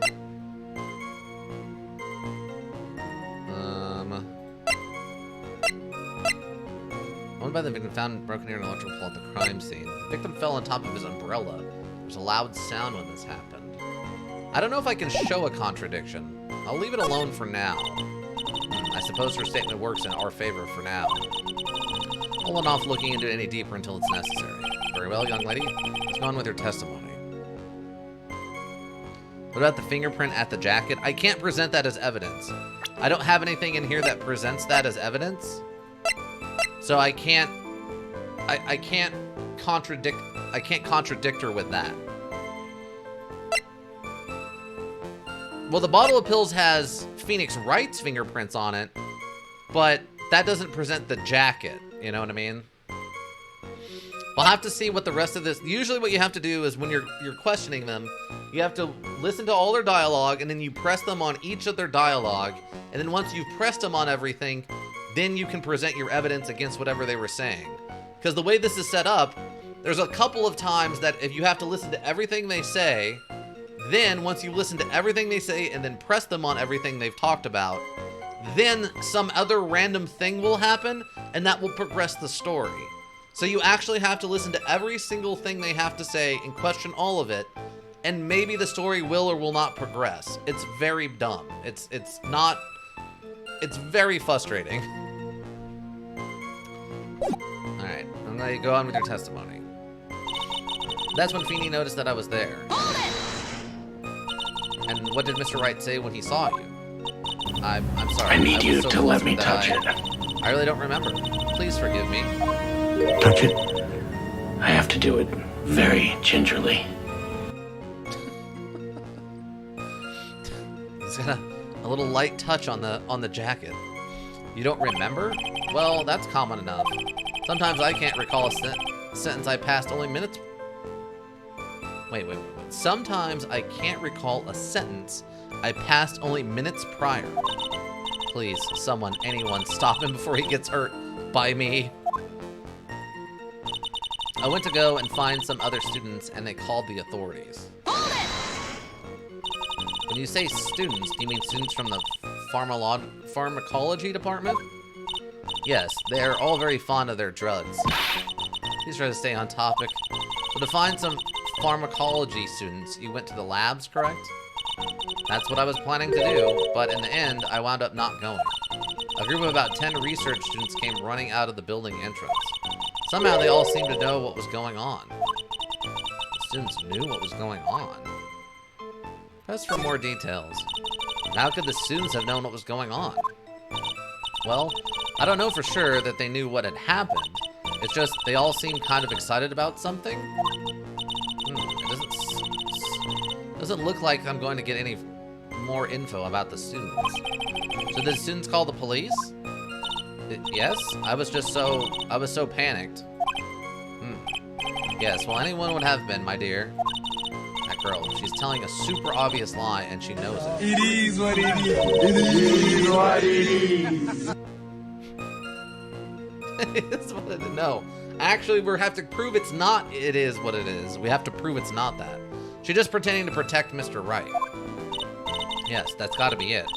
Way to go, Maya. Okay, that means I'm going to have to dig deep to find the contradiction on this one. I'd been planning to go back to Minnie's place after class was over.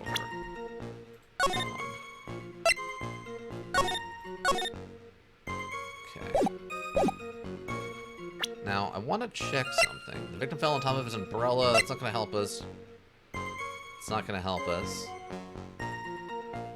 Time of the death. Found clutched in the victim's hand, covered in Wright's fingerprints. Okay.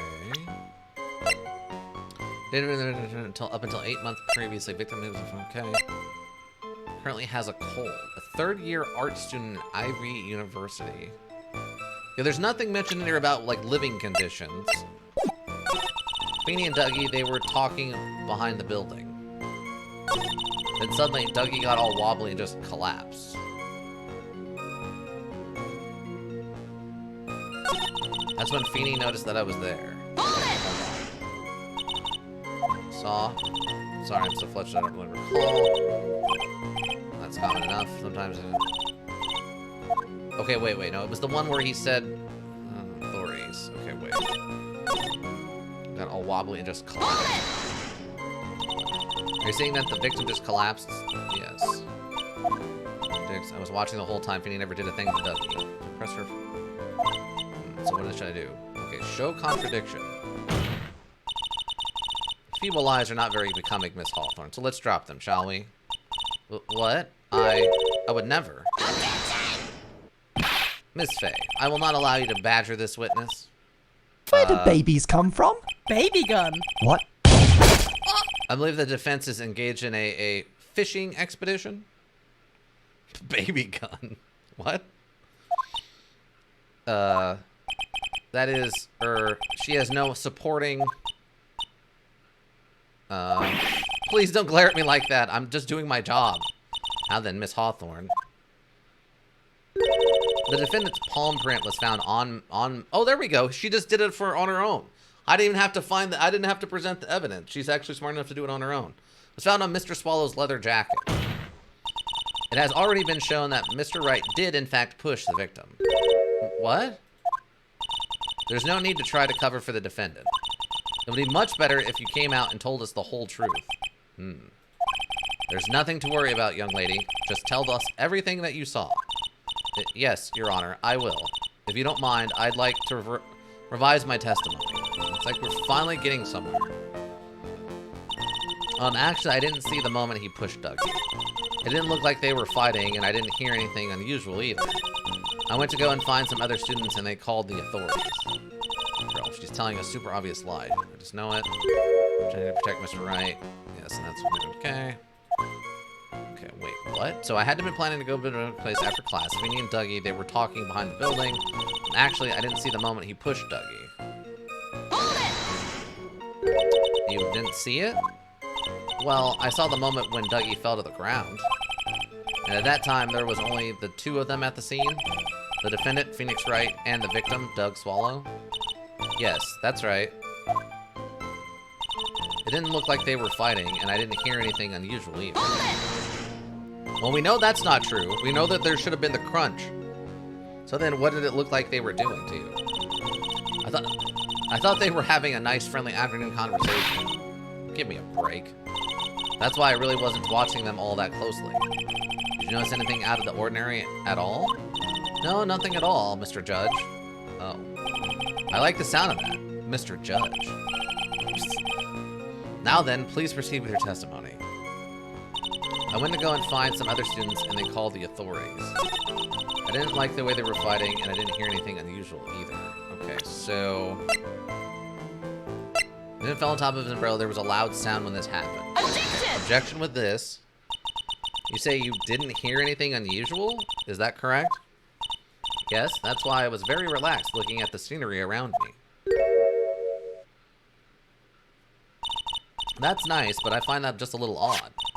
I have here the testimony of your boyfriend, Mr. Phoenix Wright, and he clearly testified to the effect that when he pushed the victim, he heard a sharp, loud noise.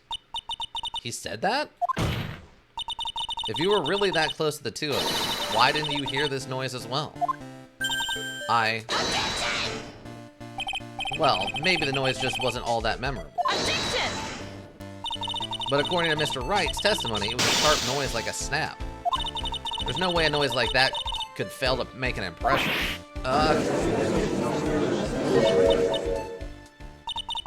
May I have a moment to answer? By all means. I know the reason why I didn't hear the noise. I know you lying, man. You see, the truth is, I had my headphones on and I was listening to music at the time. Headphones? You mean that both of your ears were covered? The rain was just beginning to let up. But it seemed as though Thor wasn't ready for his fun to come to an end yet. So the sky continued to flash and rumble. Thunder and lightning, huh? Yes, I'm afraid of the sound of thunder. So I put my headphones on to block it out. He. Well, Your Honor, as you can see, there wasn't any contradictions in their testimony after all. Wait a second, Maya. That testimony just now. She said something that could totally change the whole case. There was lightning? She was listening to music. I don't think she mentioned anything about hearing anything. And explains why she didn't hear them arguing either. Yes, floor is made of of floor, and headphones to cover ear with sound, you still hear it. Floor is made of floor. What? And headphones to cover ear with sound, you still hear it. Yeah, unless she has some crazy good headphones, she's still gonna hear and feel like thunder going off. It's not subtle. I don't know. Like I said, it doesn't have to make any sense. It's all nonsense and magic. All nonsense and magic. Oh, wait, can I save? Oh, I can save before this decision. Nice, nice, nice, nice. We doing that saving for sure. She didn't hear anything. She was listening to music. There was lightning? She said something that could totally change this whole case. There was lightning? Your Honor, there's a problem with the witness's testimony. What do you mean? Didn't you notice? She said there was lightning, correct? Yes, what about it? Well, lightning is actually a large discharge of electricity in the atmosphere, am I right? Well, this is the time for science, Miss Faye. Yes, Your Honor. Anyway, since the cause of death was electrocution, it's impossible that the victim died from being hit by a bolt of lightning? Oh, also, if that happened... Okay, I know the concept of a lightning bolt hitting a person is a thing, but when lightning hits the ground, it doesn't just hit just that spot. The lightning will spread out. You can actually hit a group of people if a lightning bolt hits, like, in the middle of them. So, if she was that close, there's a chance she herself could have been hit. I must admit that the thought had not occurred to me. What kind of thoughts do occur to this guy anyway? This entire case is built on the premise that Mr. Doug Swallow was murdered. But that very premise itself is mistaken. The defense believes that Mr. Swallows was, in fact, victim of a stray bolt. It appears the defense may be onto something. Could it be that the death was actually accidental? Alright, you did it, Maya. I'll be taking that not guilty now. He. I'm hurt that you have such a low opinion of me, Miss Faye. Huh? I'm not a fool, you know. Prosecution has done its research, Your Honor. We found that there were no lightning strikes on that day at that location. Problem. What? What's more? Just as the thought of a hamster wheel? Yes, 100% agree. He has no idea what he's talking about. I missed the part where that's my problem. Well, it's going to become our problem. It's never that easy. What's more, we have evidence that the electrical cable is definitely linked to this case. Wait. So you already knew what the murder weapon was and you didn't mention it? This is the thing I was talking about where they literally hide evidence to the case. It doesn't make any sense. Evidence, Mr. Payne. Well, what is this evidence? This affidavit. And who is this affidavit from? The pharmacological students who were conducting experiments in their labs that day. Allow me to read out to the court the testimony of the pharmacology students. All equipment in the labs lost power all of a sudden around 3 p.m. that day. Was it a blackout? All the lab's equipment runs on high voltage, Your Honor. So you're saying the equipment lost power because... Precisely. They lost power because of this severed electrical cable. Power outage occurred at approximately 3 p.m., which fits with the time of death listed in the autopsy report. Exactly. In other words, the victim died as a result of touching the severed electrical cable. Okay. According to the students, the cables were very old. They were planning on having them replaced in the near future. I see. Apparently the cables had become so brittle that even the smallest bump would have caused them to break. Old power cable broke due to some sort of impact on 4/19 at 2:55 p.m.? That's very specific.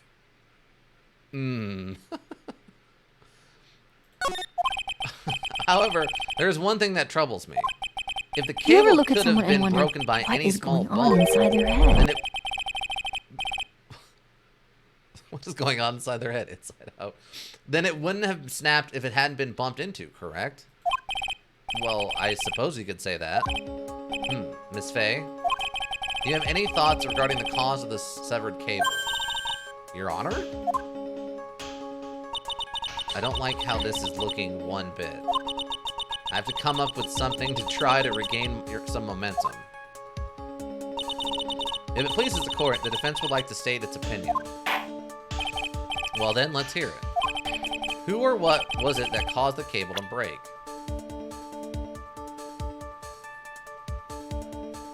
The victim fell on top of his umbrella. There was a loud Congratulations, you played yourself. What? Oh, congratulations, you played yourself. I mean, that happens a lot in these modules, too. Found broken near an electrical pole at the crime scene. So it's got to be this, right? Because it must have, when he fell, he dropped it, and then it blew away. Well, he landed on it, it broke, and then it blew away and hit the electric pole, causing the wire to fall to electrocute him. I guess? This? This is it. This is why the cable snapped. Well, Your Honor, I believe that the only thing that is snapped is the mind of the... What? Oh, that was one of your best lines yet, Your Honor. Oof. Ouch, that was harsh. Please, Your Honor, give me one more chance.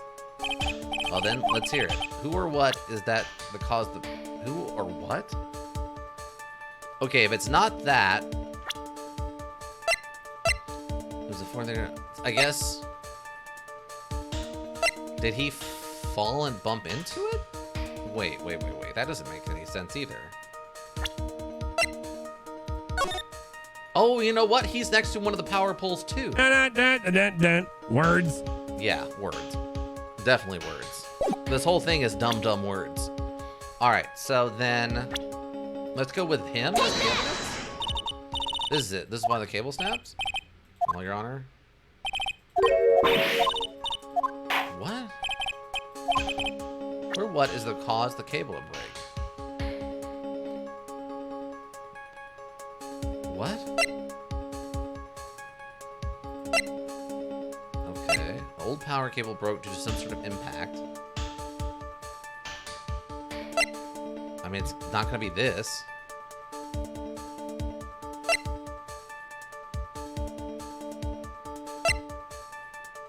Crime took place at the behind an ivy.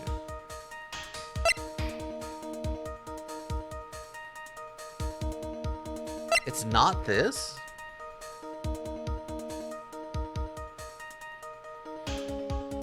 I mean, unless they mean like him shoving it? Your Honor, please think back to Mr. Wright's testimony, the defendant's testimony. He said that after he pushed the victim, he heard a loud, sharp noise. Now, this happened around 3 p.m. Correct?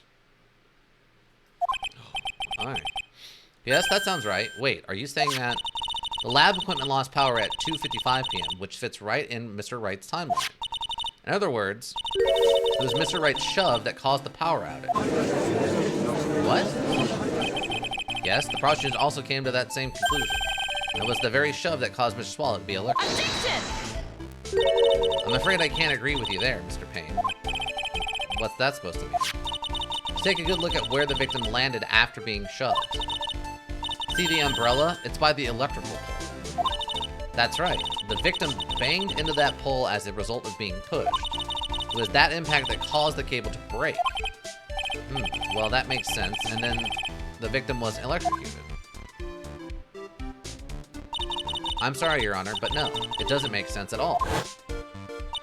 If the victim was shoved into that far pole, then he couldn't have been electrocuted by the severed cable in the foreground here. In other words, someone other than my client must have electrocuted the victim. Wait, what? So it's no longer an accident, it was still purposeful, it just wasn't Phoenix who did it, huh? Alright, so this is where we're gonna turn around and make it Dahlia Hawthorne's problem. Order in the court. Ah, the lamentations of my enemies. How I've longed to hear them. It's true, the defense is absolutely correct. There doesn't seem to be any way the defendant could have done it. Mr. Judge, sir, may I say something? The Madam Attorney's explanation, she said some things that are a little different than I remember them. What? What the? Please, just once more. May I please testify one more last time? Or may I please testify one last time? Please, Mr. Judge. Of course, it's all right. Just go ahead and give your new testimony. I'll have 2 number 9s. This is it. A number 9 large. A number 6 with extra dip. Oh, God. A This is number such a 7. long order. 2. Oh, I watched the video once about how many calories would have been in that order approximately.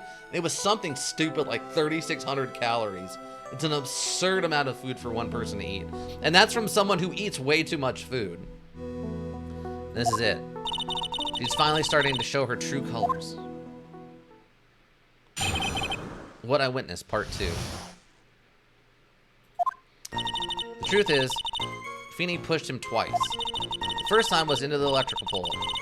That's when the cable broke. The Dougie tried his best to run away from him. But Feeney caught up and crashed into him from behind. The cable snapping and Dougie being electrocuted all occurred in less than a minute. What?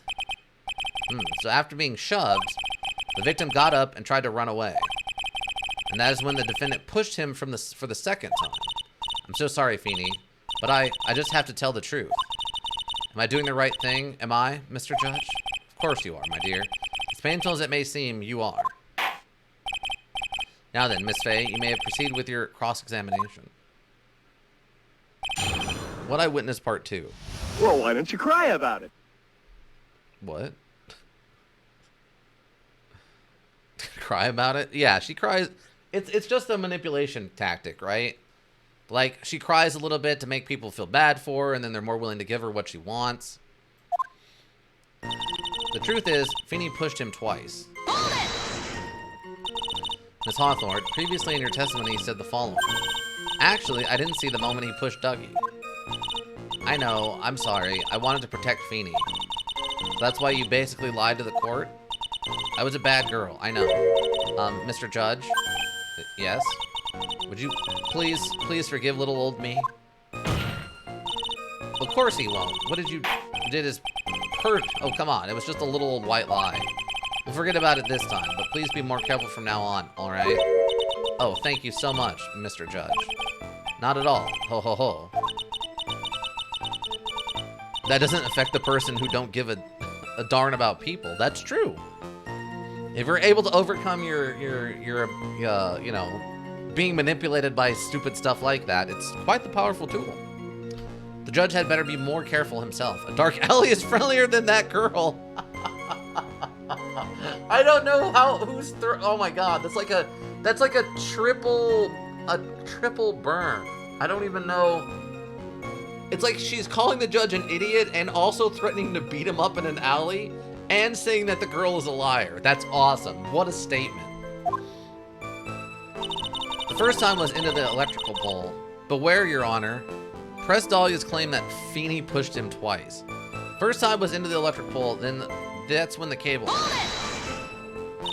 You're saying you actually saw the victim get pushed into the electrical pole. I know he doesn't look it, but Feeney can be a bit of an imp when he wants to be. Imp? Oh, really? But I never imagined that he could cause an electrical cable to break. Feeney really is scary when he gets mad. Yes, he sounds like a very dangerous individual indeed. Pole. North... what? North pole. What next? Electrical pole, of course. Stripper pole? Probably not. I don't feel like they're going to go in that direction. Have we met anybody? Oh, you know what?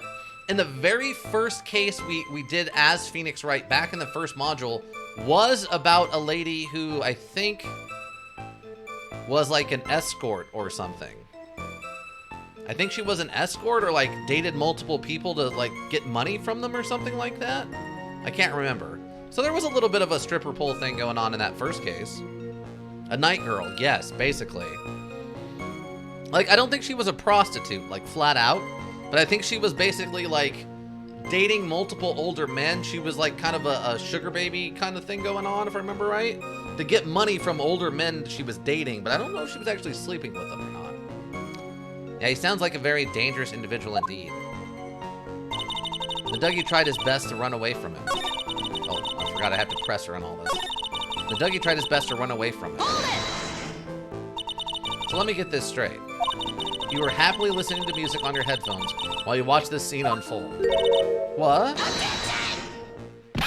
Miss Faye, I'll have to ask you to stop badgering the witness. I wasn't happy. I was scared that I couldn't even move. All I could do was stand there and cheer them on. Cheer them on? Cheer them on? What do you mean by that? Well, I wish the best for them both, and that they would each give the fight their all. That's very sweet of you to be so supportive. And what happened after that? Vinny caught up and crashed into him from behind.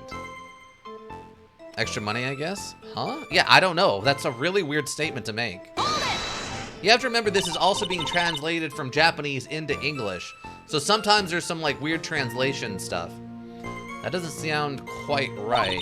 There were handprints found on the chest of the victim's leather jacket. Mr. Payne, were there also prints found on the back of his leather jacket? Well, no, there weren't. Madam Faye, may I suggest that you listen a little more carefully? I said that he crashed into him from behind, right? My Feeny wouldn't leave any prints behind in that case, would he? What? The cable snapping and Kentucky being electrocuted all occurred in less than a minute. Hold on, that can't be right either. Did you actually witness the moment that the victim was electrocuted? I'm sorry, I didn't actually see it. I turned my eyes away. That's understandable. Yes, indeed. It would have been a horrific sight for anyone to behold. I don't figure out the contradiction here. It's all over. She didn't have much time to come up with her lie, so this is my best chance. There must be a hole in her testimony somewhere.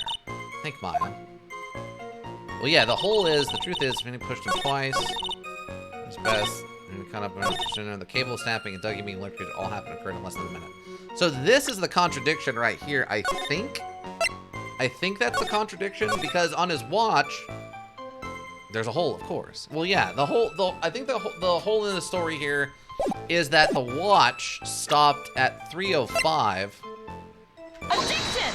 And that wasn't a minute later, that was 5 minutes later. That's enough, witness. I'm afraid I don't understand. You will in a minute. Could you please take a look at this picture? Oh, that medicine. That's the one that Finny likes to take for his cold. It's not the medicine I want you to look at. It's the wristwatch. Oh, they added the bottom onto this, even though it's not in the other photo. It stopped at the precise time the victim was electrocuted. In other words, 3:05 p.m. Yes, and your point is, Miss Faye? My point is this. My point is this. What time was it when the lab suffered that power outage due to the cable snapping? Well, according to the student's testimony, the answer is clear. It was 2:55. Oh! Would you care to explain to the court, Miss Dahlia Hawthorne, what exactly happened during this 10-minute interval? The defense proposes that it was during that interval that the real murderer killed Mr. Doug Swallow. Oh, order in the court. What is this all? This is nonsense. The real murderer. Objection! Even you can't deny that the time between the cable breaking and the electrocution are completely unaccounted for. Then who was it? Who else are you saying could have done it? That's not my job. My job is to prove that my client is innocent, and I've done that. Get the police back out there and get them asking questions. Dahlia, there's only one person who could have murdered Mr. Swallow. Only after my client had left the scene. Ooh, There's a window of opportunity for the real killer. Miss Faye, is the defense ready to indicate someone as this real killer? Precious food. What? Every time the just said order. Okay, gotcha. It's finally time. This is the moment I've been waiting for. Yes, Your Honor, we are ready. Very well. But remember, if you accuse the wrong person, you will be penalized. I'm gonna save.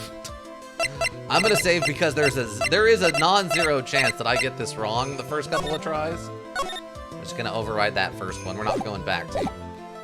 You'll be penalized. Think very carefully before you speak, Miss Faye. Why you bullying me? Now then, Miss Faye, let's have it. Who is the real killer? Why you bully me? I mean, there's only one. It's obviously Marvin Grossberg. He was there secretly.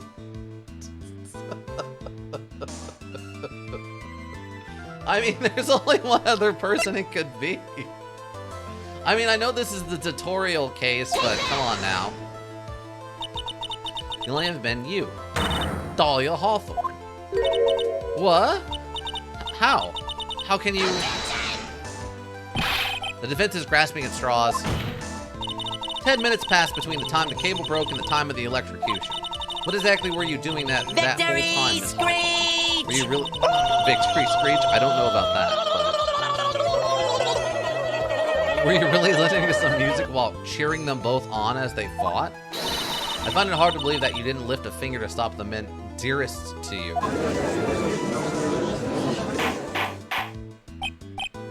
Order, Miss Faye.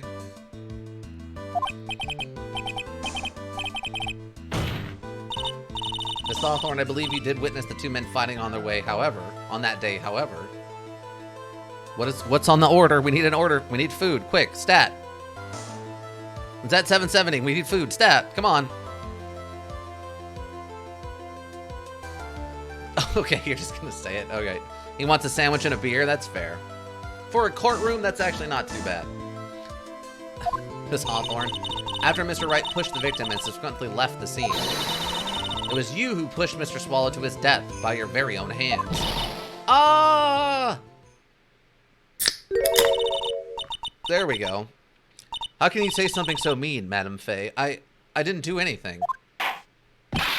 Miss Faye, this is a very serious charge you are. What? Your Honor. Please, I have something I want to say. You? What is it? Please strike everything the defense said just now from the record. What the? Are you daft? You're totally wrong, Miss Faye. Dolly, she couldn't do something like that. Mr. Wright, get back in your seat. Bailiff, grab that man. Arrgh! Achoo, achoo. Leave my Dolly alone. A cough, achoo.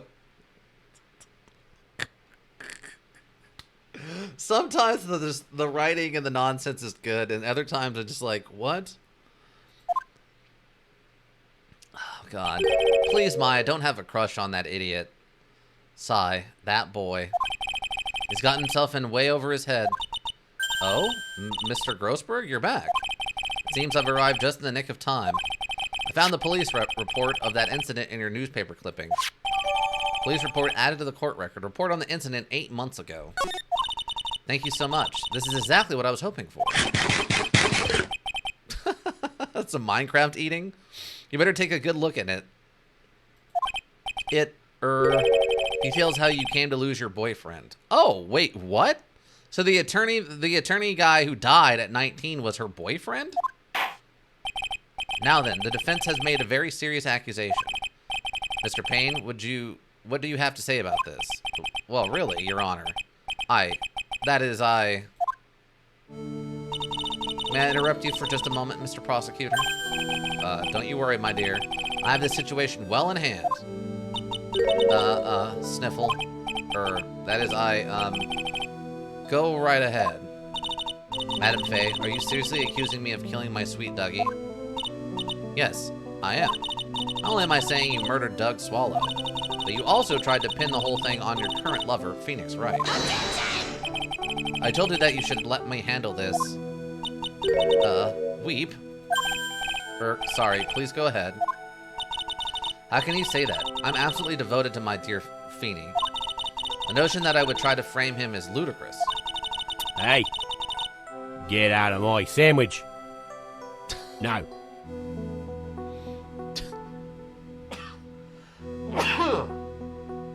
Sorry, excuse me. This is all just too much for poor little me to bear. I believe the girl is trying to ask what on earth her motive would be. The answer to that lies somewhere in this police report. Must. 8 months ago, an incident occurred in the basement cafeteria of this building. And then But then that same day, the two of them accidentally meet. Your Honor, the defense requests further testimony from Miss Dahlia Hawthorne. Further testimony? What about?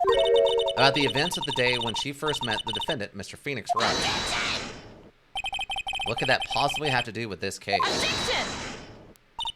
The witness claims that she has no reason to frame the defendant. Am I correct? Well, I have evidence that suggests that she, in fact, has a very good reason. Very well, then. The court grants the defense's request. Young lady, would you mind staying on just for a bit longer? Of course not, Mr. Judge. You're ready for the battle of your life, Dahlia Hawthorne. Wow. How I met Feeney. How I met my Feeney. I first met my darling Feeney 8 months ago. It's like we were destined to meet in this very courthouse basement reading room. The moment our eyes met, my heart skipped a beat. We've been going out ever since that fateful day. Okay, so she at least admits they were in a relationship. We're so lovey-wovey, we literally make people sick. It's just jealousy, I think. Mr. Wright, do that again and you will be held in contempt of court. And now we enter the final act of our little drama. As we used to say in the days of my youth. Go get her. May I present you, Miss Maya Fey, with a baseball bat to take into the battle? Would you like... do you need gloves, or would you like to do it with your bare hands, Miss Fey? How I met my Feeney. I first met my darling Feeney 8 months ago. It's really sad that Maya's dead. I would really much play as her. Feeney got... Get off my property. Okay, that I'm totally fine with. I'm okay with the term thought. Okay, allow that one. That one deserves to be on the official docket of this 100%. That's fantastic. All right. Feeny, get off my property thought. So good. So good. So until that time, you had been dating Doug Swallow? Yes, I'm a real fool, I know. Letting my emotions change so quickly, I'm ashamed of myself. No, not at all. Look at me, I'm infamous for changing my mind. My critics have even taken to calling me Judge Fickle. Ho ho ho. Maybe you should look for a different line of work. Despite that, however, he always hands down the correct verdict. That's why some people also call him the Great Judgini. No one has ever called him that. It's like we were destined to meet in this very courthouse basement reading room. The courthouse reading room. That's a strange place to meet the love of your life. That's not true, Madame Fay. After all, Feeney was not only an art student, but he also was planning on becoming a lawyer. I'm not talking about him. I'm talking about you, Miss Hawthorne. What's a literature student like you doing in a courthouse reading room? This line of questioning is a waste of time and has nothing to do with our murder case. Miss Fay, I'm warning you, if this has nothing to do with Mr. Swallow's case, I have to remember that the judge is on Dahlia's side. Better tread carefully. Keep pressing. Your Honor, if you allow me some latitude, I think I can establish relevance. Please ask her to continue on with her testimony. See, right there, she swallowed Doug. Wow. All right.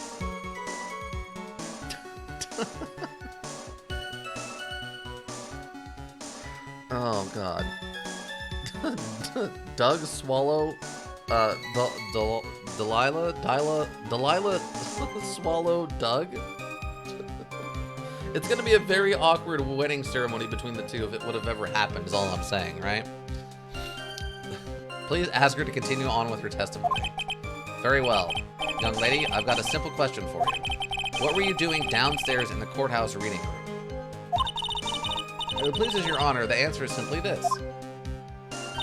I'd come to this courthouse to do some research for a paper I was writing. Okay. You were writing a paper? On what? On the relationship between modern Sinru poetry and the criminal underworld. What? Oh, that sounds like a fascinating research idea. Am I getting old? Now I've even forgotten what I've forgotten. And get him with the midlife crisis stuff. Oh my god, is she gonna turn out to be older than she lets on? Is she actually gonna turn out to be some like 40-year-old woman? She's just pretending to be 19? Oh god, that wouldn't be the first time they pulled some nonsense like that. Imagine the offspring name. I can't get it bullied for that. Oh yeah, if your last name is Swallow, it has to be a rough upbringing, you know, all the way through college, right? Like, you have to, like, change your name for a little while. It's just, that's gotta be brutal. Maya, why did that girl really come to this courthouse? Isn't that what you wanted to know? And speaking of forgetting things, you haven't forgotten the police report, have you? I went through a lot of trouble to get it, my dear. Be sure to read it carefully. The moment of your eye met, my heart skipped a beat. Wait. Okay, hold on. Let me read this police report. Location, District Courthouse Cafeteria. Date time, August 27th, 4 p.m. 4:00 p.m. Victim, Diego Armando. Diego Armando.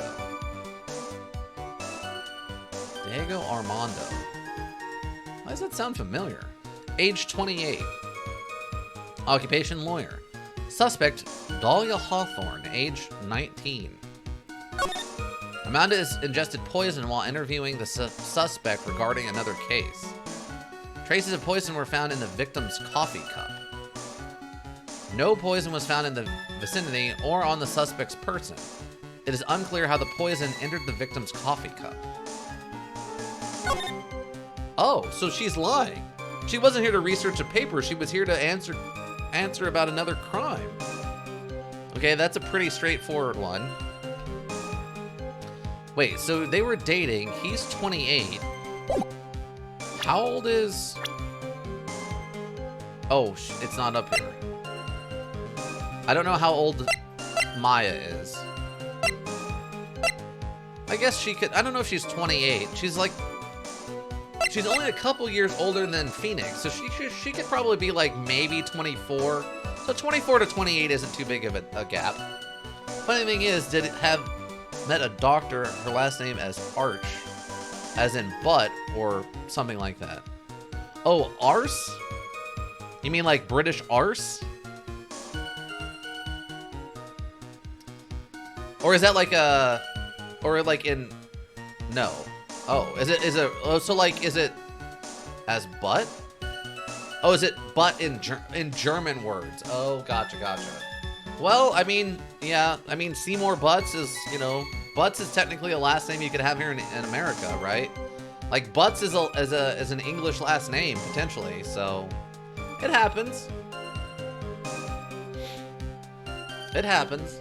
I don't know if you want to go to Dr. Butts, but I mean, is she a proctologist? Does she just go like, you know what? I'm just gonna lean into the name and become a proctologist, or what? The moment my eyes met, my heart skipped a beat.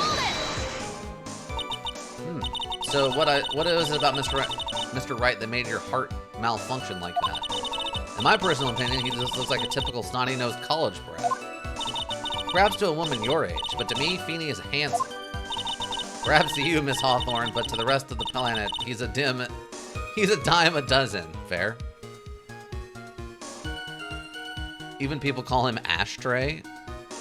Oh, like we're butts, you put butts into an ashtray? Yeah, that makes sense. Love is a mysterious thing, and I object to this line of questioning. If you were to look at my wife, for example, you might all be shocked. He's telling the truth. It was truly, truly shocking. Beautiful mushroom growing tall in the darkness. It comes from cow dung. Okay. That's the poem that best describes how I feel about my Feeney. That's... I've been going out ever since that fateful day. Wait, what? Were there any bad feelings between you and Mr. Swallow?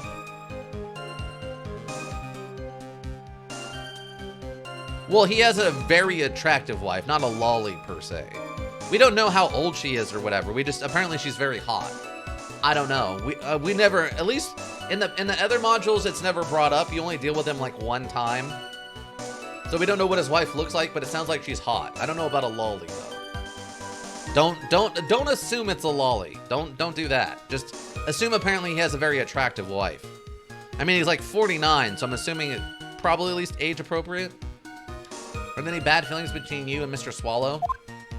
No, none at all. We parted on very good terms. But that can't be. Our information also shows that it was a clean breakup. Huh? Are you sure? Yes, it seems that they both wanted it that way. So the victim wanted to break up with her? What? So you're saying that Mr. Swallows also wanted to break up with you? Well, you see... What a cruel thing to ask a lovely young lady like this. By the way, I've never once considered leaving my wife. What? I might not be wrong there, and at the same time, might be wrong. We don't know. We won't know. No one cares. Mr. Payne. She didn't deny it. That must mean Doug Swallow must have schemed through her little act. He must have gotten us a glimpse of her true nature. Listen to me, Maya. That woman has the judge in the palm of her hand, you see. So the only way to discredit her is to find a contradiction in her testimony. I first met my darling Feeney 8 months ago. I was like, I'm just going to meet in this very confident basement reading room. I'd come to this courthouse to do some research for a paper I was writing. We know that's not true. We know that's not true. That's the contradiction right there. Thanks to this police report. Objection! Miss Hawthorne, you weren't here because of your research paper, were you? Didn't you actually come here for a much more important reason? What is this meaning of that cocky smile on your face, Miss Faye? 8 months ago, right here in this very courthouse, there was another tragedy. Another tragedy? Do you mean the incident in which an attorney was poisoned? The name of the suspect in that incident is listed here in this report. And that name is Dahlia Hawthorne. What? Dahlia Hawthorne? Yes, the sweetie pie of everyone's eye, Miss Dahlia Hawthorne. She was the prime suspect in a criminal case just 8 months ago. Snap just screwed up messed up his life to Payne, I guess. Order. This is unbelievable. It's true then. The loveliest rose can hide the cruelest. Miss Faye, that's not fair. You can't slander my witness on an unrelated case. Can I take your order? I, Winston Payne, will not allow it. Mr. Prosecutor, I believe I was speaking. Good Burger. What? Though, now that you mentioned the Good Burger thing, the sequel to Good Burger, it just came out on like Paramount Plus, and Arby's is doing an official tie-in with Good Burger, and they're selling Good Burgers at Arby's. I was so tempted to get one today for the stream, but I wanted to just get into this.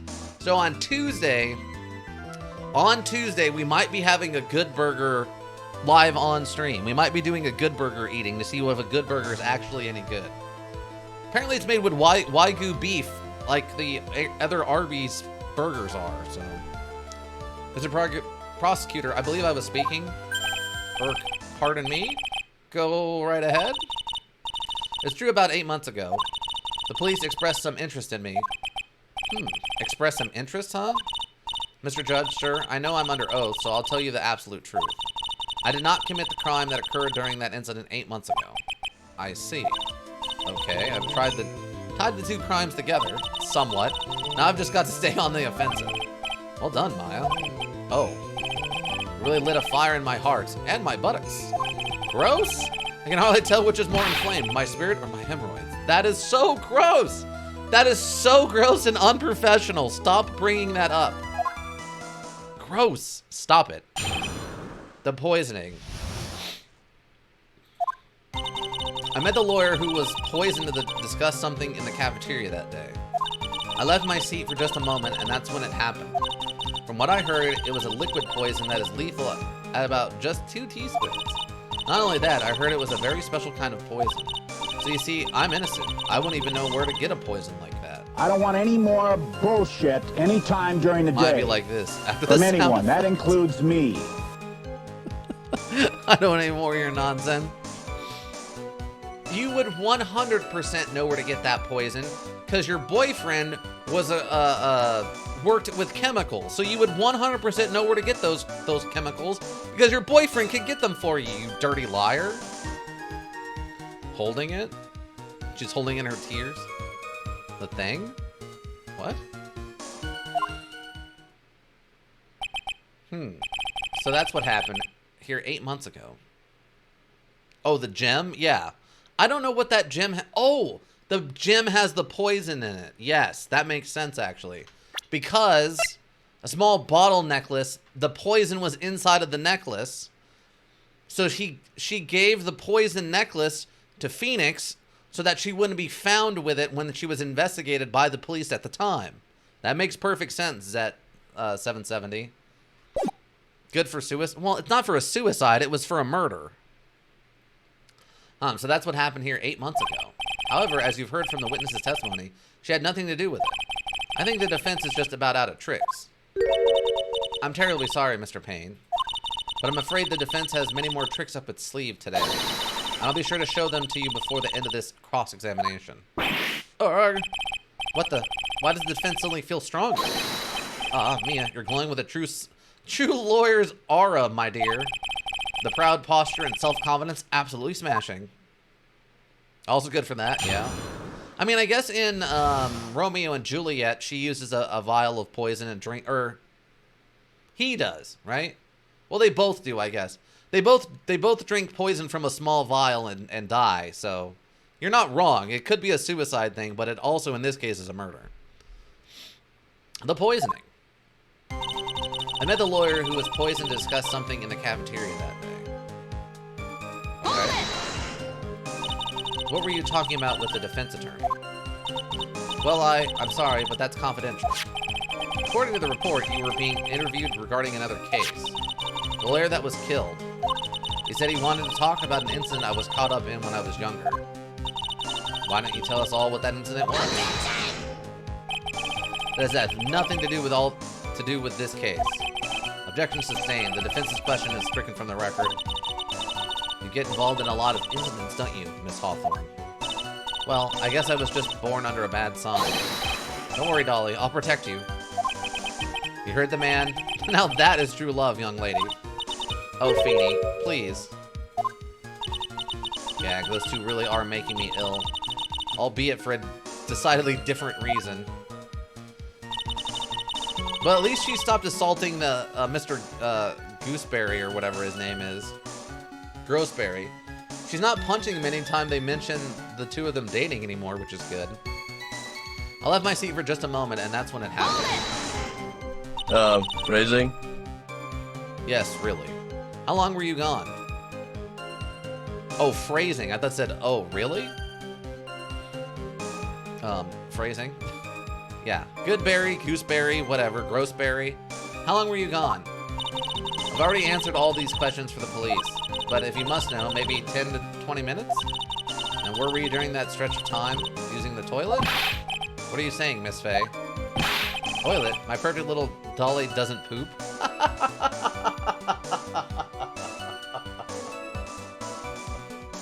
Okay, so he's just in complete denial of reality. You heard the defendant, Miss Faye. Better luck next time. Oh, Feeny, please. Police have already looked into this whole matter. This line of questioning is nothing but a waste of the court's time. Objection sustained. Miss Hawthorne, please continue with your testimony. From what I heard, it was a liquid poison that is lethal at just 2 teaspoons. About how much liquid is 2 teaspoons? Well, let me see. A bottle of eye drop says it's a half a fluid ounce, which is equal to 3 teaspoons. So it's about 2/3 of that amount, huh? The poison was found in the lawyer's mug of coffee. It must have been after I left the table. Someone must have quietly slipped it in there. Not only that, I heard it was a very special kind of poison. A special kind of poison, how so? Well, I heard that it's almost impossible to detect. Oh, and where would something like that come from? All I've had today is like 6 gummy bears and some scotch. Like gummy bears and scotch, what? No, I don't think that's quite what they had. Though that would have been hilarious. A lawyer on on a case dies by eating gummy bears and scotch while they're at the courthouse? I'm sorry, all I know is that what I overheard the police saying. They said something about using advanced chemical processes to purify it. As her boyfriend had. Chemical processes? Well, that's quite impressive. Most impressive. The better question is, how did the criminal get something like that? From her boyfriend who works with the chemicals, you idiots!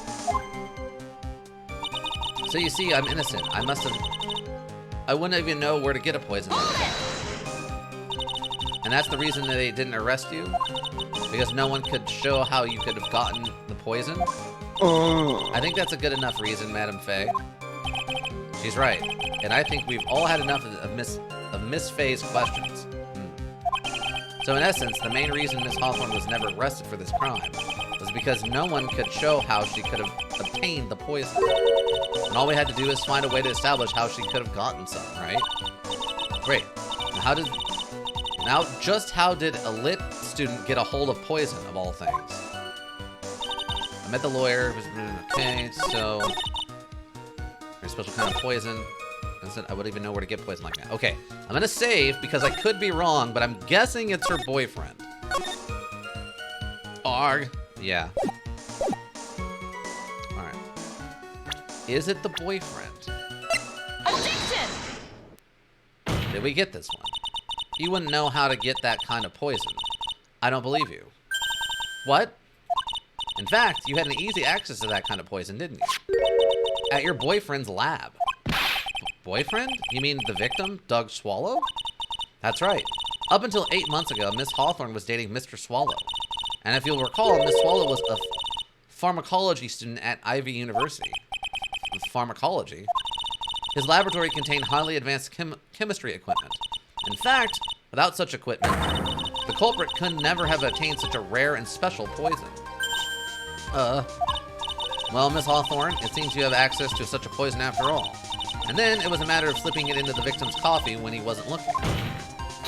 The only person who could have done that was the one sitting at his very table, you.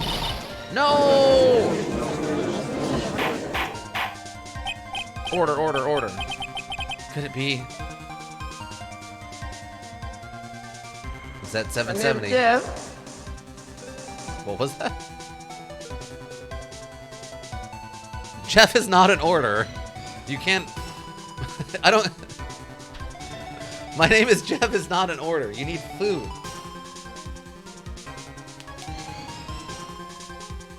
I need a food. Not Jeff. You can't order Jeff.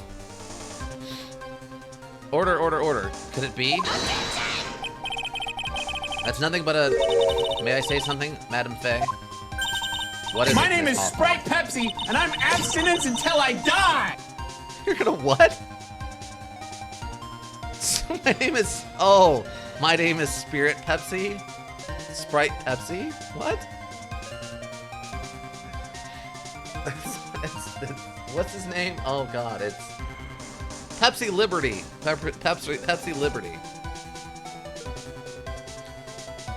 If we're talking about Mabim Bam, in their Hootenanny side program, one of the characters is named Pepsi Liberty, so that makes sense. Sprite Pepsi might have been something they said at one point during one of the shows, though. The amount of poison in the coffee was 2 teaspoons, correct?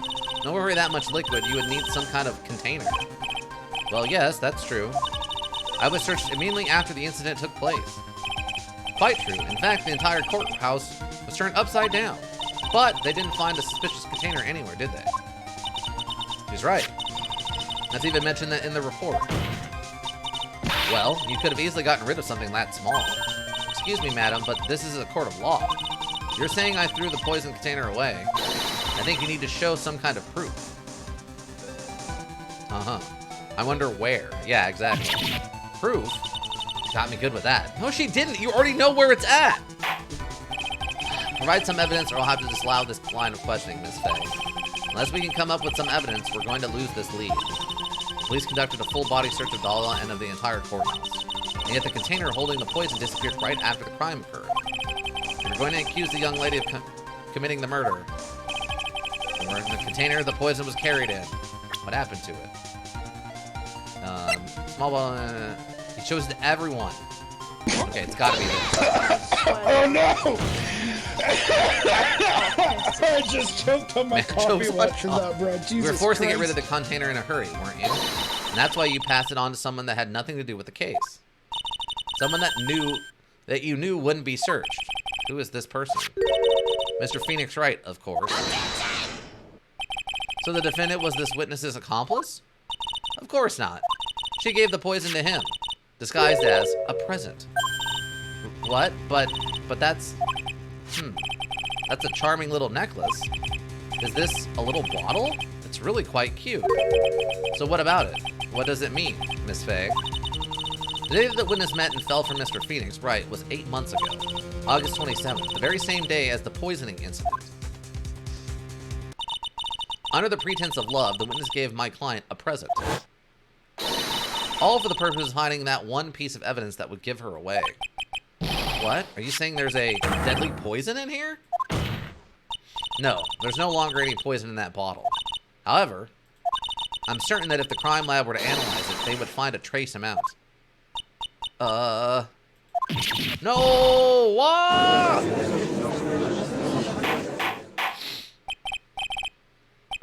Order in the court. Does anyone want some coffee? I just made a fresh hot coffee. You nailed it! You nailed it! You nailed it! The timing was perfect! You nailed it! You nailed it! Nailed it! Clip it! Clip it! That was perfect! I'm making that into a clip for you. That was perfect. Objection! Oh my god, perfect. On behalf of Dahlia, I object. Mr. Wright, control yourself. I wouldn't let you bully her like this. Mr. Wright, I thought I told you to stay in your seat. Mr. Wright, why? Why are you going through so much trouble to protect her? Why? Because I'm madly in love with her.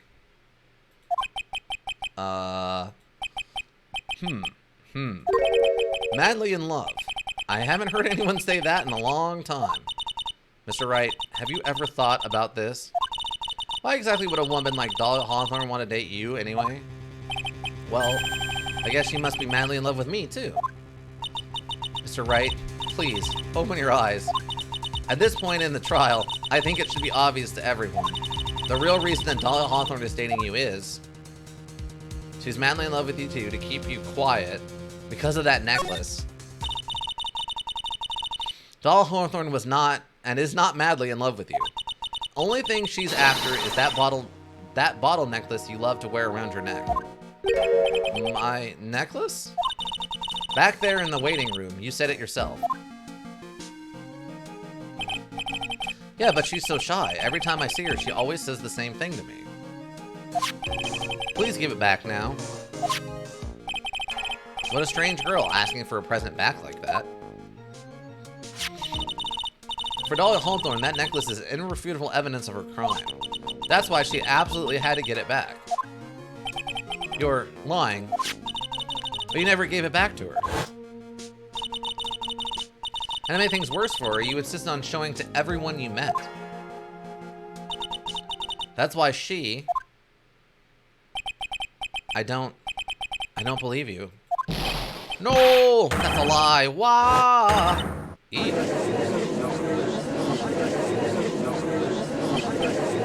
Mia? Are you alright? Ah, the defendant. He's getting away. Bailiff, hurry! After him.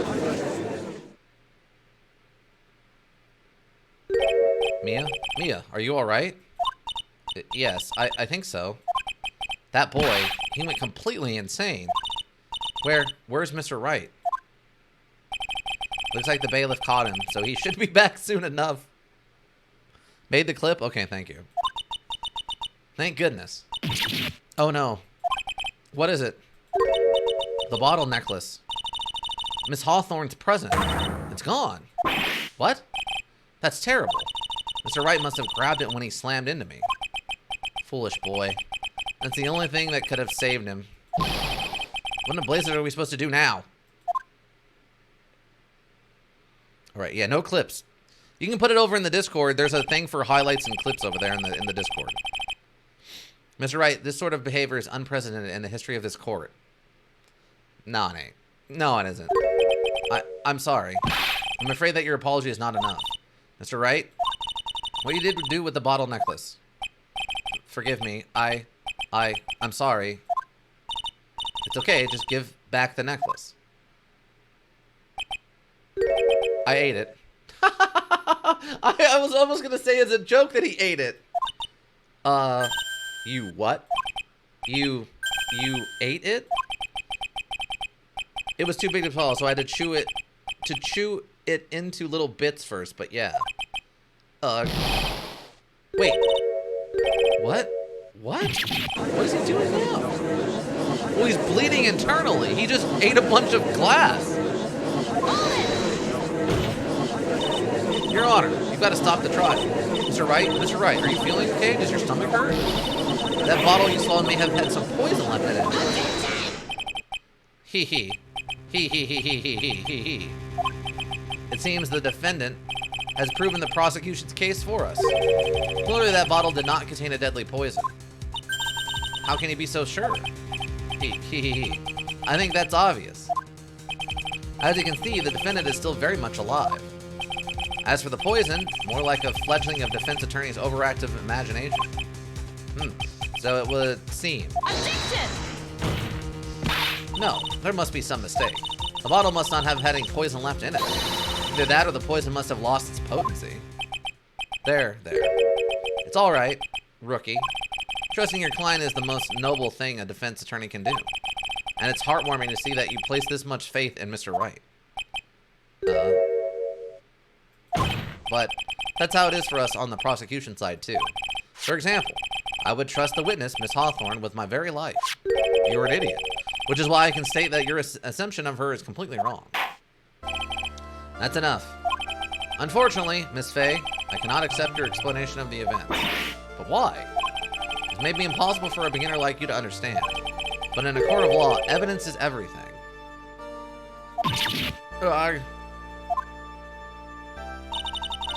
Even after I prove so much, is she going to get away with everything? Well, now that the suspicious surroundings of Mrs. Hawthorne has been cleared up, I'd like to proceed with the trial.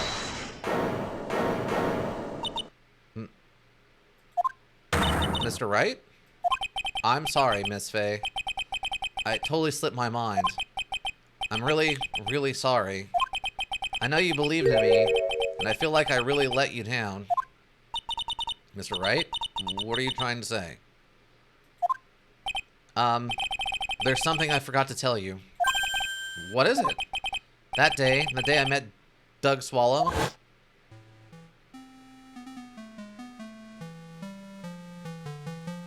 That girl, you shouldn't see her anymore. Hey, it's none of your business. I'm telling you for your sake. If you continue to see her, it's going to be bad news. You're lying. Just listen to me. There's something you need to know about that girl. Last night, someone stole some poison from our lab. Poison? The same thing happened 8 months ago. A drug sample was stolen. She came to the lab that time, too. It can only have been her. That girl is a thief. Stop it. Don't talk about her like that.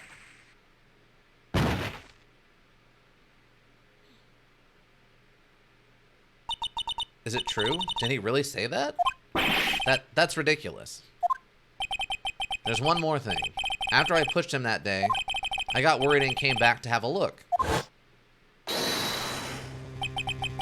And she was there. Dahlia was right there. She was crouched down next to him. What? She told me not to ever tell anybody about it, but I'm sorry, Dolly. Your Honor, this is... The defendant is... Miss Fay, you tell them. Dolly didn't do it. She's innocent. So Dahlia stole poison 8 months ago, too, huh? If you put that together with Mr. Wright's testimony, then there's only one possible conclusion. The defense believes that Miss Dahlia Hawthorne stole some poison on the night before she killed Doug Swallow. The night before? Naturally, her motive for stealing it was to kill someone. Miss Faye? If you're so certain of your theory, then let me ask you this. Maya, this is your last chance.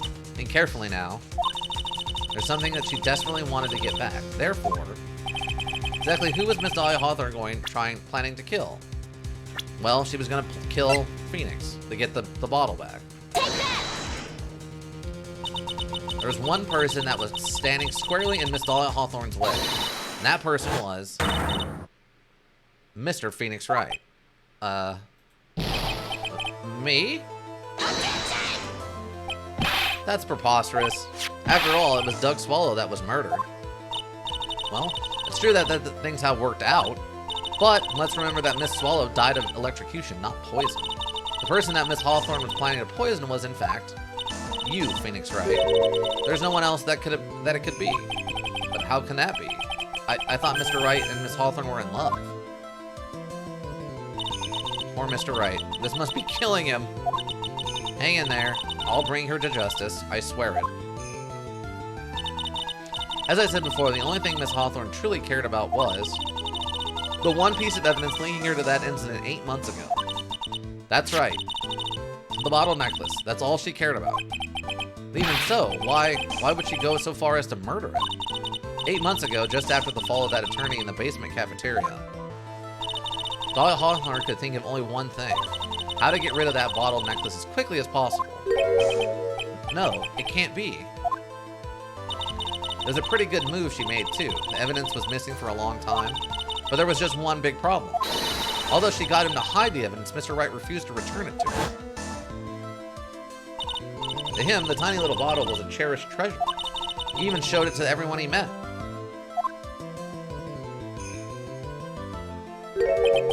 You mean, that's why she tried to kill Mr. Wright? Correct, Your Honor. It was to retrieve that piece of evidence. Wow.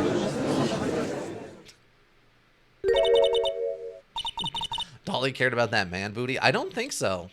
I think she was just using him as a patsy. Feeny, what a joke you are.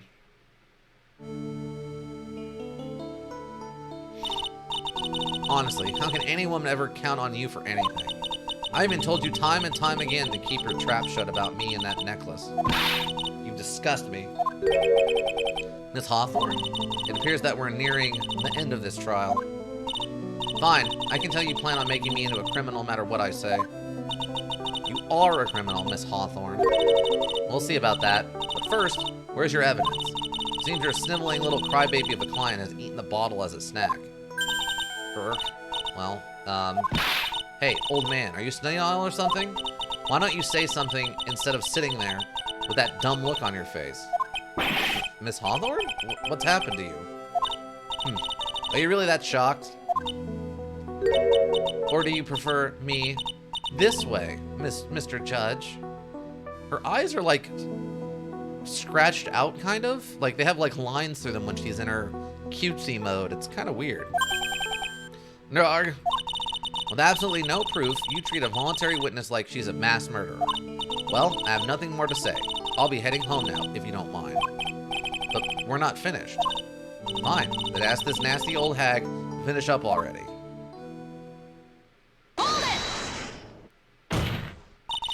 I can't let her get away this time.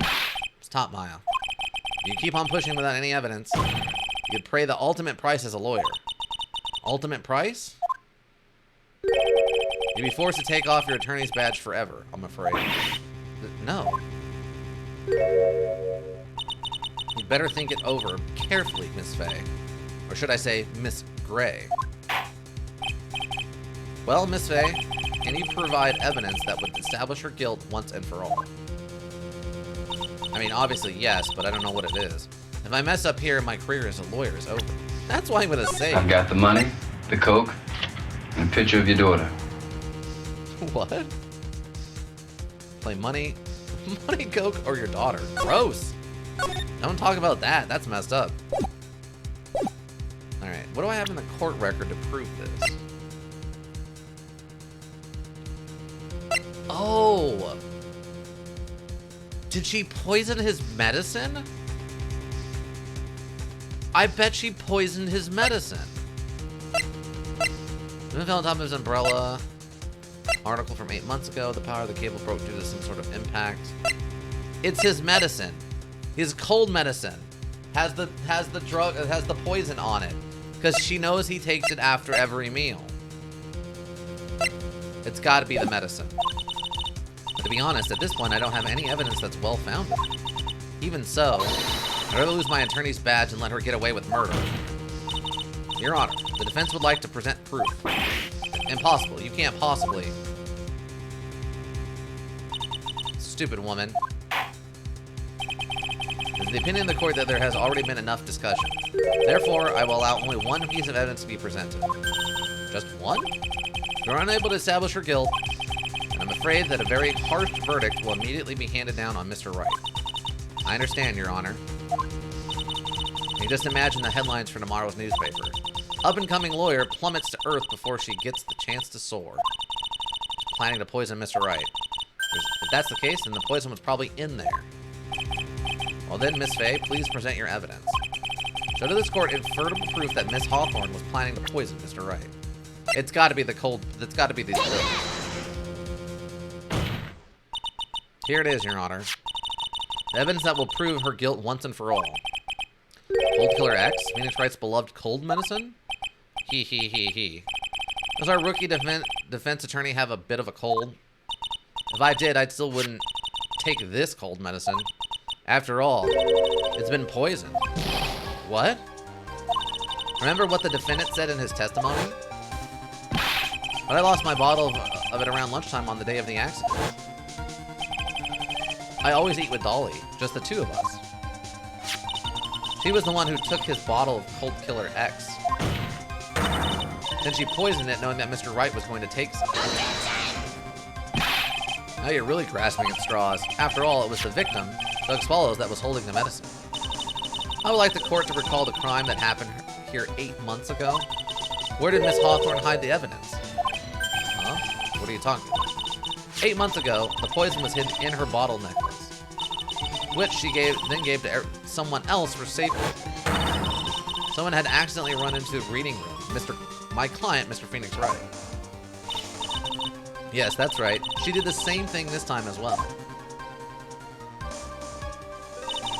After shoving the victim, Mr. Phoenix Wright left the scene of the crime.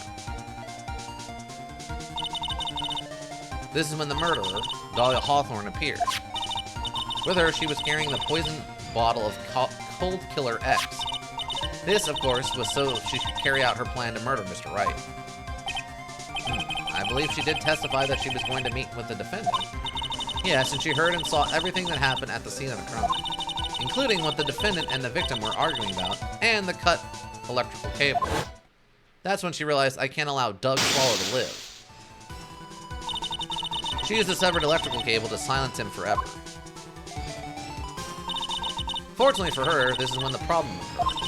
Mr. Wright, who thought he had left the scene, came back to check on the victim. And on top of that, because of the power outage, some students showed up as well. Hardly any wonder that she was, as she put it, in a state of panic. She recalled that she was carrying that bottle of poison cold medicine. She must have thought, what if they searched me like they did 8 months ago? 8 months ago?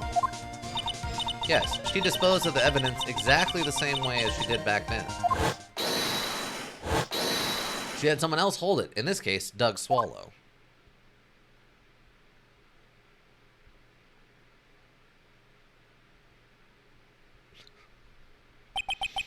Oh, come on now, everyone. Surely you aren't fooled, are you? This stupid woman, she's nothing but a filthy, stinking liar. Right, Mr. Prosecutor? Huh? Yes, that's exactly right. It's just pure desperation. I wonder which one of us is the desperate one. So, Miss Hawthorne, this cold medicine, I wonder if you wouldn't mind taking some? Huh? Well, Mr. Wright ate that necklace of yours, right? Now it's your turn to prove your innocence. What do you say? If I'm just a filthy, stinking liar, then there's no need to worry. So come on, show us. I dare you to take some of this medicine right now. Maya Fey! Oh. Do you think you've won? Well, do you, Maya Fey? Huh? He. That's just fine. For the time being, victory is yours. For the time being.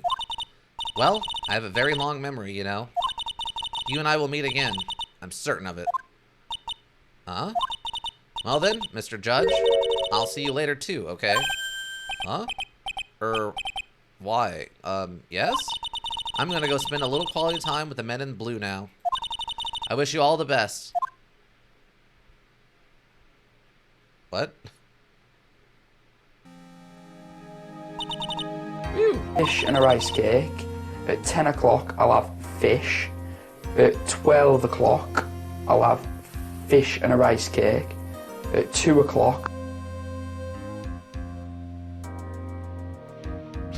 Fish and a rice cake, okay. It's finally all over. I refuse to accept this. The defense hasn't shown a scrap of evidence to support their outrageous claim. But even so, your witness seems to have accepted it. I don't care. I'm Winston Payne. And I don't believe one word that this rookie lawyer has said. Well then, Mr. Payne, let me ask you this. Yes? Would you care to try this cold medicine? What? Just a little earlier, I could have sworn you said... There. It's all right, rookie. For example, I would trust the witness, Miss Hawthorne, with my very life. It's true, he did say something stupid like that. So, if she's so trustworthy, then I'm sure there couldn't possibly be any poison in here, right? You see, yes? And here comes the backpedal. Come on now, rookie killer. Show this rookie how it's done. How much trust do you really have for this woman? Are you willing to bet your life? No.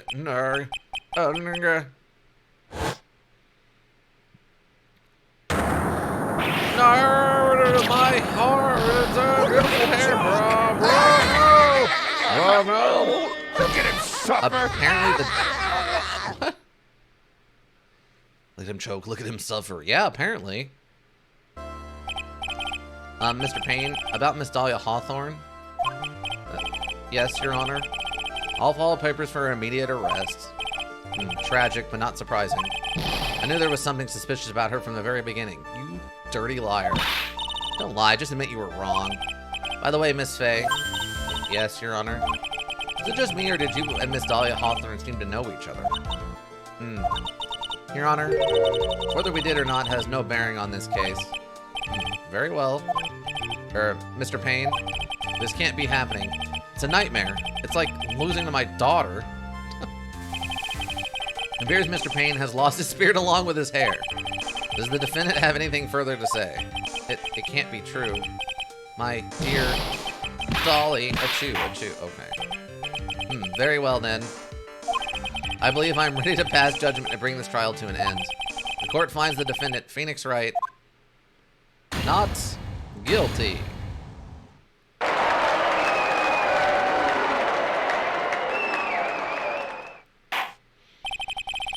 This court is adjourned. April 11th, 3:16 p.m. District Court, Defendant, Lobby number 3. Maya, you were wonderful in there. Thank you for everything, Mr. Grossberg. During the verdicts, I thought my hemorrhoids were going to explode like Mount Vesuvius. Wow. Mr. Grossberg, do you, maybe think you could stop talking about them? That's rather rude. Anyway, this case really made me think. What does it really mean to have a relationship of mutual trust with a client? Perhaps it is we veteran lawyers who have lost sight of this. Oh, Mr. Wright. Congratulations. Thanks. You know, I was thinking. Go on. The dolly that I saw up there on the witness stand, I don't think that was really her. What? Yeah, that dolly I know could never have said those kinds of terrible things. Maybe she was like, I don't know, a fake or something? boy, this poor kid still hasn't got a clue. You need to forget about her, Mr. Wright, for your own sake. Yeah, you're right. That's probably for the best. Also, you need to relax a bit more. Try to grow up a little. But out of all my friends, everyone says I'm the most grown up. Eek, what kind of company does this guy keep? Michael Jackson. I mean, with all the he laughs that we've had in this, that actually makes some sense. Right now, I'm studying to become a lawyer myself. That's what you keep saying, but I thought you were in the art department. Well, yeah, I am, but there's a friend that I desperately want to help. And if I hurry, then I should be able to save him in time. I see. Say, Miss Faye, a lawyer is someone who can help people when they're in trouble, right? Mr. Wright, I'm still new at this myself. But I think that's exactly what a lawyer is. Okay, I'm gonna do it. I'll study my butt off. I'll become a lawyer for sure. I hope we see each other again someday. Oh, I missed that last little bit of that sentence. It's been 5 years since I was acquitted of all charges. What? I don't know what that is. Ich bin... I don't know if I should even say this. I don't want to repeat that because I don't know what that actually means in German. Or Russian? No, that would be German. Because Ich bin Berliner is... I am a Berliner, which is a type of pastry, but... I don't know what... I am something in German. I don't want to say that out loud. It's been 5 years since I was acquitted of all charges.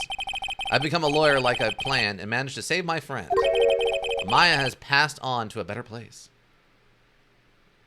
I'm strong as the Maya alcohol. Oh, okay. For me, this trial brings up a lot of painful memories.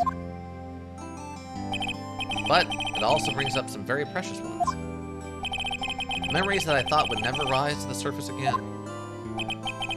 Mia's gone now, but even so, I can hear her in my mind. Phoenix, no matter what, always believe in your client. In a court of law, your greatest weapon is your belief. 5 long years. Something has happened that's made me think back to her words of wisdom. But that is a story for another day. Is it? Episode 1, Turnabout Memories at the end. Wow, perfect timing on that, by the way. Oh, we finally get to meet the guy with the weird glasses. A brand new episode has been added. The Stolen Turnabout. Okay, interesting. I was wondering when we get to meet this guy. Saving content. Save your progress? Yes. Absolutely 100% save our progress, please. All right, perfect timing. Are you winning, son? Perfect timing. All right, let's get out of this. Are we winning, son? We are, in fact, winning. What? Uh-oh. I guess we get to look forward to an explosion next time? Oh, it's a safe. Detective, we made it. Phew. Oh, no, I want to get out of this. Now the jewel is still safe. Oh, God, it's Gumshoe. I know that stupid hair and the weird thing behind his ear anywhere. C4? No, it was apparently just beeps to open this safe up. Dang. It's two-factor on that thing, eh? Oh. Mass still... Oh, we've been had. All right. Let me out. Salutations. Let me out. No. Out front, guards. Turn on the searchlights. Ah. Better luck next time, gentlemen. Apparently, we're meeting some kind of master thief next week. Who can fly? Ah, excuse me, but I'm afraid I must be leaving now. Let me in. Let me in. Let me in. Let me in. We shall meet again when the next moon is full. Ah. Is he like a thief werewolf? Ah. So much laughing. Please let me out. Thank you. No. No. No. I don't want it. Let me go. Let me go. Are you sure? Yes. Oh my God. All right, team. There we go. We got the tutorial one done. We're done. It's done and all the lurkers. We appreciate you. You have the Twitch world go around. Anybody that checks the VODs here on Twitch or checks the VODs in the YouTube repository, we always greatly appreciate that. Those numbers help keep me motivated. Yeah, I think that's about got it. Zet770, thanks for hanging out. Anybody else who's still here, thanks for hanging out. Anybody who sees this over in the YouTubes or on the Twitch, I hope you're having a good weekend and a good one in general. But Zet770, you have a good one. I think that is going to be it for me, everyone. I guess look forward to... I'm going to find out about our special event for the first of the year. I'm still waiting. I have to find out about that tomorrow. But once I find out, I will let everyone know. So hopefully I'll have that day off and we can do a special event. But yeah, that's going to be it for me, everyone. You all have a good rest of your Sunday. It's a good rest of whatever you're up to, I think. Yeah. But yeah, that'll be it, everyone. Bye!